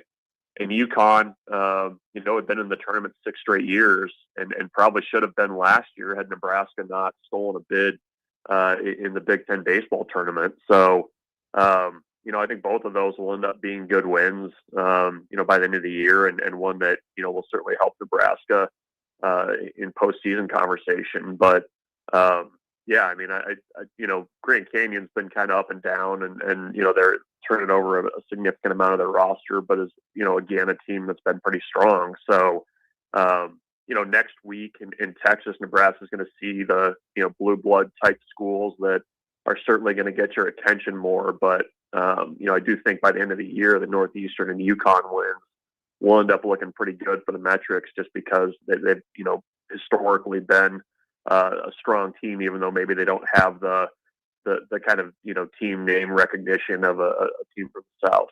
Hey, Will Jeske had kind of the big day yesterday, but this is a guy that played a lot in 2025, and he's in his 3rd year with the team. And one of the things you look at this lineup, they've got guys that have been in the program for several years. I mean, is that we're seeing this with basketball where you get the holdover and the connectedness and all of that, but how much do you think that matters when you're able to be Will Bolt and you're filling out the lineup and you kind of know what you're going to get? You're probably not expecting, a big power season from Will Jeske or anything like that, but to kind of come out of the bottom of your lineup and to hit how he did and then to play how he has. And this is a guy that you know about because he's been playing for you for a few years now. Yeah, no, I mean, I think Nebraska's kind of figured out that, to kind of continue that veteran presence on your roster, I mean, you need to have kind of a core group of guys that you bring up through your program, the Dylan Careys, the Max Butenbecks, the Case Sandersons. Jeske's another example of that. I think 5 or 6 of the regulars in their lineup are guys that they recruited as high school players. Multi-year players for them, yeah. It's somewhat rare nowadays. And then you supplement with portal, you supplement with JUCO guys. And, this is a really veteran team. I mean, you got to go up and down the roster, even the pitching staff. I mean, Kevin Manell, the closer, in his 5th year, I think, of college baseball. He's married, he probably got a mortgage and is worried about cleaning out the gutters when he gets back from Arizona. But, I do think in the lineup, and especially early in the season, you see the benefits of having those guys that have kind of been through it and you know what to expect. I mean, the lineup has not changed much for the first 3 games. They swapped out Jeter Wordley for Mike Miller at the catcher spot yesterday, but otherwise it's relatively the same. And, Jeske's an interesting case anyways. I mean, he I believe played infield at Lincoln Southeast, ends up as, a backup catcher, getting innings as a catcher last year. I was going to ask about that because that's what I had, I was like, oh, I mean, he's playing outfield. I know he played it last year at times, but I had always thought of him as a catcher with this program in a weird way. Yeah, he's basically in like his 3rd position since he's been at Nebraska. And then the one thing that's always kind of tracks for him is he's always great about just putting the ball in play. He's a really tough at bat. You saw the power last night, hit the ball out. And I think it was on Friday, he makes a pretty tough catch in the gap with the bases loaded to end an inning that, really kind of changed the complexion of that game too. So, just a guy that kind of shows up and does whatever you need him to. And, there's kind of guys all over the roster like that. But, you got to give Jeske a lot of credit. He's essentially a walk-on. And then to make that transition to catcher, and then, oh, by the way, we want you to play outfield this year because we have catcher depth. the fact that they want to continue to get his bat in the lineup, I think speaks pretty strongly to what they think of him. What's the identity of this team, for fans who maybe after Nebraska cuts down the nets in a couple months and want to tune into more Nebraska sports? Whoa. What can they expect when they're Just looking slip at this? that in there and act like you can get What away kind with of it. nets are they cutting down? Where are they cutting those There'll down? be confetti falling around them as well. I'm not sure where the Final Four is this year, but yeah, after Nebraska cuts down the nets, like when you tune into Nebraska baseball, they've got a true freshman who hit leadoff all weekend. They've got a guy, their second starter, who's sitting 95 plus. Like, there are some really fun players and some dudes on this team, but is there like an identity of this team right now? Are they still feeling it out a little bit? What's Will Bolt want this team to be? Yeah, I mean, I think it's kind of what it's always been, or what the goal has been. I mean, it's, as much as you kind of have the homegrown guys, I mean, you also kind of have that infusion of,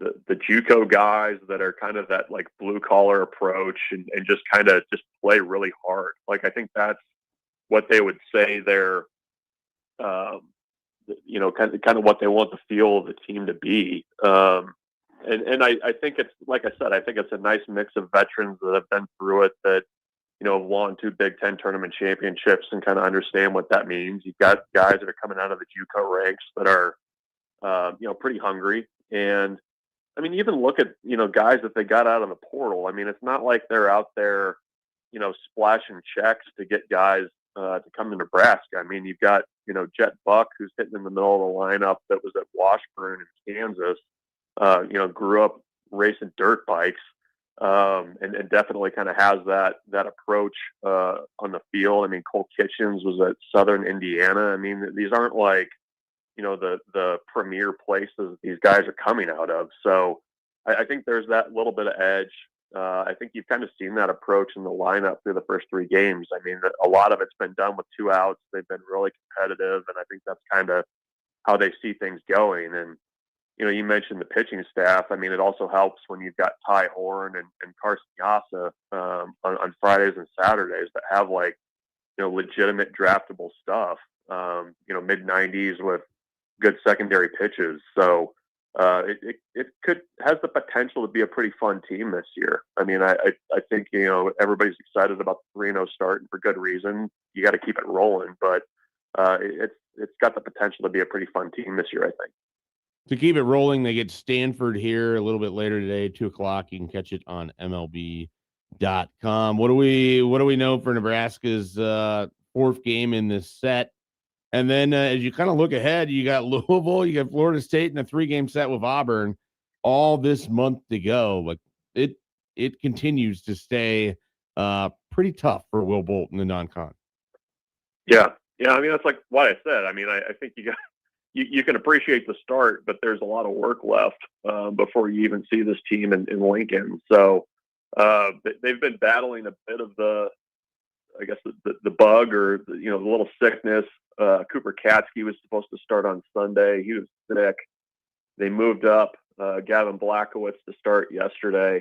They're going to start sophomore lefty Colin Novacek out of Elkhorn North today against Stanford. And, it's probably going to be a similar thing where, you hope the lineup shows up and, gives you a good lead early, and then, kind of start working through your bullpen arms. I mean, I think, the thing that's been impressive through 3 games, Nebraska really hasn't had to get off schedule much with who they've thrown in relief. So they should have a number of guys ready to go to get the tournament over the finish line. And then, you come back and have to get ready to go back to Texas, where, like you said, you got Louisville, Kansas State, and Florida State. I think Kansas State beat Penn State by like 19 yesterday down in Arizona. So it doesn't, like you said, doesn't get any easier. But those are the types of games you got to win early in the year if you want to have a chance at hosting, and that's always the goal for them. I know we spent most of this talking baseball. I want to get you out of here on this one. Basketball. Do you think Nebraska can run the table to finish the regular season, starting with that game Tuesday at Iowa City? Do I think they run the table? I don't think so. You want to call your shot? Where do they drop one at? I think that the 2 that were worrisome to me was the game at Iowa and then the game at UCLA gives me a little bit of concern. And I don't know, like it just feels like every Big Ten team that goes out and does the 2-day swing through California, the UCLA one is always a little bit more difficult there, and I think that was maybe the other one that I kind of had circled for concern. But I think beyond that, I mean, I think they'll be fine. But it's just I don't know, the two road games. It just feels like they feel like odd games to me. And anytime Nick Cronin's involved too, you never know what you're going to get. So those are the two that I think Nebraska is going to maybe scuffle on. Yeah, we'll see what kind of mood Mick Cronin is in for a 10 o'clock local time. I can guess. Start. Yeah, it's not going to be cranky. good. I mean, it's just going to be different. Just different levels of crotchety is how you would describe Mick Cronin generally. Brunch, thank you as always joining us here on Monday. We'll catch you next week. We'll see what's going on with Nebraska baseball. I mentioned Snow. They have Louisville, Kansas State, and Florida State starting Friday, Saturday, and Sunday next week. They get Stanford here today. I mean, if they're like 5-2, you're going to feel pretty good about things. Yeah, you're going to learn a lot about them. Sorry, wrong Michael, I guess. There's too many mics here. Yeah, we'll let Brunch go. That's on me. That's my job. I get to control that. And Snow, I'll throw you that question. Sorry, Brunch. Well, Brunch's answer would have been more well-informed and probably more well-spoken. But you're going to find out quick. Like, you're going to know quickly what this 3-0 start means. RPI building in the Big Ten is always important. It's less important now with the addition of UCLA, sure. USC. That has changed the complexion. That helps a lot. You know, back when it was Michigan, Indiana, and Nebraska who were the top three teams, are supposed to be. The RPI building in the non-con was vital. Less so now, but still, you go out and you get a couple of wins, and you can potentially of the 5 games of whatever it may be. If you go 2-3, yeah, you might be disappointed, but there's still positives to take away from that. It's a baseball season. You're not going to win every game. Yeah, you don't. There's no going to be matching of Nebraska basketball starting 20-0 coming for Nebraska baseball. And if there is, I will treat it the exact same way and be just as annoying online. That's good. We want that. We want that. All right. When we come back, we're going to talk about Tang. Jerome Tang, no longer the head coach at Kansas State, and we'll finish up the show here on Happer and Schaefer.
Welcome back in one final time here on Happer and Schaefer. I, of course, am Mike Schaefer, joined by Michael Snow here today. Connor Happer will have a women's basketball game in Lincoln at 11 today, so he is off. Snow, nice enough to join me. And I was asking him, during the break, is it like riding a bike? This is a guy that used to do radio. He's done radio longer than I have in terms of an everyday thing. And then now he's off on the Cowboy Channel doing that thing. But how's it been back being on the airwaves? It helps when you know the people you're coming back to do the show with. So that's obviously you came on our show in Lincoln weekly, and I'd listen to you and Connor in the recruiting hour, and I texted Connor how disappointed I was that you guys changed the name of your show, even though it's not about recruiting and also not an hour long. Yeah. It's been good. It's nice to flex the radio chops every now and again. It was early. This is the literal first morning show I've ever done. Yeah, you've always been late afternoon. We did the drive time show at the Ticket. Yep. Every time I subbed in, I've never done a morning show. So waking up, I have a 2-month-old, so I didn't really have to wake up. But yeah, you're just up by proxy or whatever. Just up super early, of like half asleep, half awake your entire first 6 months of the baby's life. But yeah, it's been fun. It's good. That's good. It's been awesome because Nebraska basketball has largely been awesome, and we get to talk a lot of college basketball. What hasn't been awesome is down in Manhattan, depending on your point of view, I suppose. Jerome Tang let go, and now Kansas State is looking to fire him for cause. They want to get out of the 18.67 million remaining on that deal. In large part because the other day, after a blowout loss to Cincinnati, Jerome Tang, kind of went off and basically said that the players had embarrassed the university. They didn't deserve to have their names on the jerseys. He had the names removed for their game against Houston. And for some reason, Gene Taylor and Kansas State feel like they will be able to avoid having to pay out the remaining 18.67 million. Jerome Tang, of course, the coach that helped Kansas State get to an Elite Eight, hasn't been as good since then, has lost to Nebraska twice in the last couple of years, as Snow pointed out during the break. The first loss a couple years ago to that NCAA tournament team for Nebraska. Juwan Gary, 18 rebounds in that game, a lot of missed shots. Yeah. Is it Bramlage? Is that the name of the arena? I think you might be. I saw Ant Wright on Twitter tweet out the video of Hoiberg and Juwan dancing after the K-State game, and like I had completely removed that game from my memory because it was a disgusting watch, as many of those Nebraska games were. But yeah, looking at the box score is kind of funny. Do you know what else happened that day? Nebraska volleyball lost to Texas at the national championship. That's probably. I'm fairly certain that was even uglier than the performance of basketball that we saw, because that was one of just the more shocking. Like, this is not what you've seen all season, and then Nebraska volleyball loses to Texas in the national championship. So Jerome Tang and Kansas State. Like, the reason I kind of want to talk about this. Kansas State is a weird, like, they're one of those programs that whenever people are like, Nebraska can never win in basketball. And I think to myself, well, they figured out how to have success in Ames. They figured out how to have success in Manhattan. But what's difficult now is they're kind of on this trend. Like, you went from Bob Huggins to Frank Martin to Bruce Weber to Jerome Tang. And like, I'm kind of fascinated who they hire to take this job. Like, you go find someone that was a good coach elsewhere that's been out of it a little bit, and you pull them out of the broadcasting ranks. Do you try to go grab an up-and-comer? Like, that's not an easy place to win in the shadow of Kansas. Yeah, I mean, you're second fiddle always when it comes to basketball, and I mean, there's just simply nothing that will ever change that. You can beat Kansas 3 years in a row, and Kansas is still going to be the more popular of the two teams. Yeah, I mean, it's a tough spot to be in, but it's funny. You're going to have people say, well, Fred Hoiberg's having success in Nebraska, so why can't we have success in Kansas State? We've had it before. Sure. So let's build something here. Let's go find a coach and let's pay him. And I think the firing for cause is ridiculous. The cause is because he has a bad team and he criticized them. That's the cause that they're finding. Right. I think he's going to get the bulk of that 18.6. I would imagine that's the case here. So yeah. I don't know where they go from here, but they've had success in the past. Those Frank Martin teams, those were, they kind of embodied Frank Martin as, rough and they'll kind of beat you up. They've had a lot of fun teams in the past. I don't think this isn't a job I'd look at and say they'll be lucky to make an NCAA tournament once every 5 or 6 years. I think the expectation at K-State is, you need to be top portion of the Big 12. And I would think it's like a 3 out of every 5 or almost 3 out of every 4 years. The expectation is that you compete for the NCAA tournament. The hard thing is the Big 12 is loaded conference-wise. Yeah. When you add in Arizona, Houston, BYU, Cincinnati's been good in basketball in the past. These are all programs that win. And so you're adding those games to your schedule, and you still are already a conference with Kansas. West Virginia has been good at basketball, Oklahoma State, Iowa State, Baylor. It is a very, very good conference. The conference elevated itself, and Kansas State failed to elevate its program in the same turn. So they're potentially the same team in a much better conference. And I know it doesn't work exactly like that, but the conference is obviously, potentially the best conference in college basketball. For the entirety of the season up until later today, they're going to have had the number 1 team essentially with Arizona. And, even the teams who are struggling, like BYU has struggled of late. They're a team where if they make the Elite Eight, I don't think anybody's going to be shocked by it. No. So it's a really deep league. It's a league where there's going to be a ton of talent. It's a league where you're going to have the one and dones, a lot of them, and it's going to be tough to compete in. But I think if you tell a K-State fan that, they're going to say, well, I don't care. Right. We should still be good. Right. And that's kind of the situation. That's a tough situation for them to be in. And what else is fascinating is if it is the last year for Bill Self, then they're looking at a changeover in that. So you could have, your 2 flagship programs in Kansas could end up with 2 entirely different coaches in a conference that's utterly loaded to the point where I know Michigan's going to be the number 1 when we get to this here today, but you could make a case for Houston. I know they have the one more loss, but that is a really, really good Cougars team that just sort of keeps winning and letting everybody else in front of it lose. Yeah, there was a point in the season where I was, kind of looking through resumes and everything and saying, well, Nebraska should be ranked higher than Houston right now. They've stumbled a couple times and Nebraska's undefeated, but you couldn't tell me Houston's outside of the top 5 or 6 best teams in college basketball right now. And they're going to remain there the rest of the season. You want to talk about a team that I don't really want to watch Nebraska play just because of their style, Nebraska's style. They play that rugged defense. It's just going to muck everything up. And then they're way more athletic. They're going to get to the free throw line. They're just going to bang around like that. That would be one of those matchups, where it's, and obviously if they're playing, it's probably in the context of a 2 versus 3 in the Sweet 16 or a 1 versus 2 or whatever in an Elite 8. I'll take the context. Yeah. But that's, I don't know. Obviously you got to beat somebody if you're going to go somewhere, but I would be okay if they didn't have to play that team. There's a couple matchup nightmares and Houston fits that bill to a T to where, because a couple years ago they would have played Houston had they beaten Texas A&M, and it's oh yeah, Nebraska can. And it's I don't know. Here, maybe this is just my brain working. Houston's going to be a random team that people will say they'll stumble in the Sweet 16 and then they'll make the Elite 8 by dominating everybody on their path there because they're that legitimately good defensively. They're physical, they're big, they're fast, they're strong, they can shoot. They're a very complete team. And if you told me they're the best team in their conference, maybe I would argue with you a little bit, but they have a legitimate claim to it. Yeah, and it's probably the best conference in college basketball, if not right there with the Big Ten for that argument. Well, Snow, we're winding down here. Appreciate it. This will happen again, I suspect. Probably.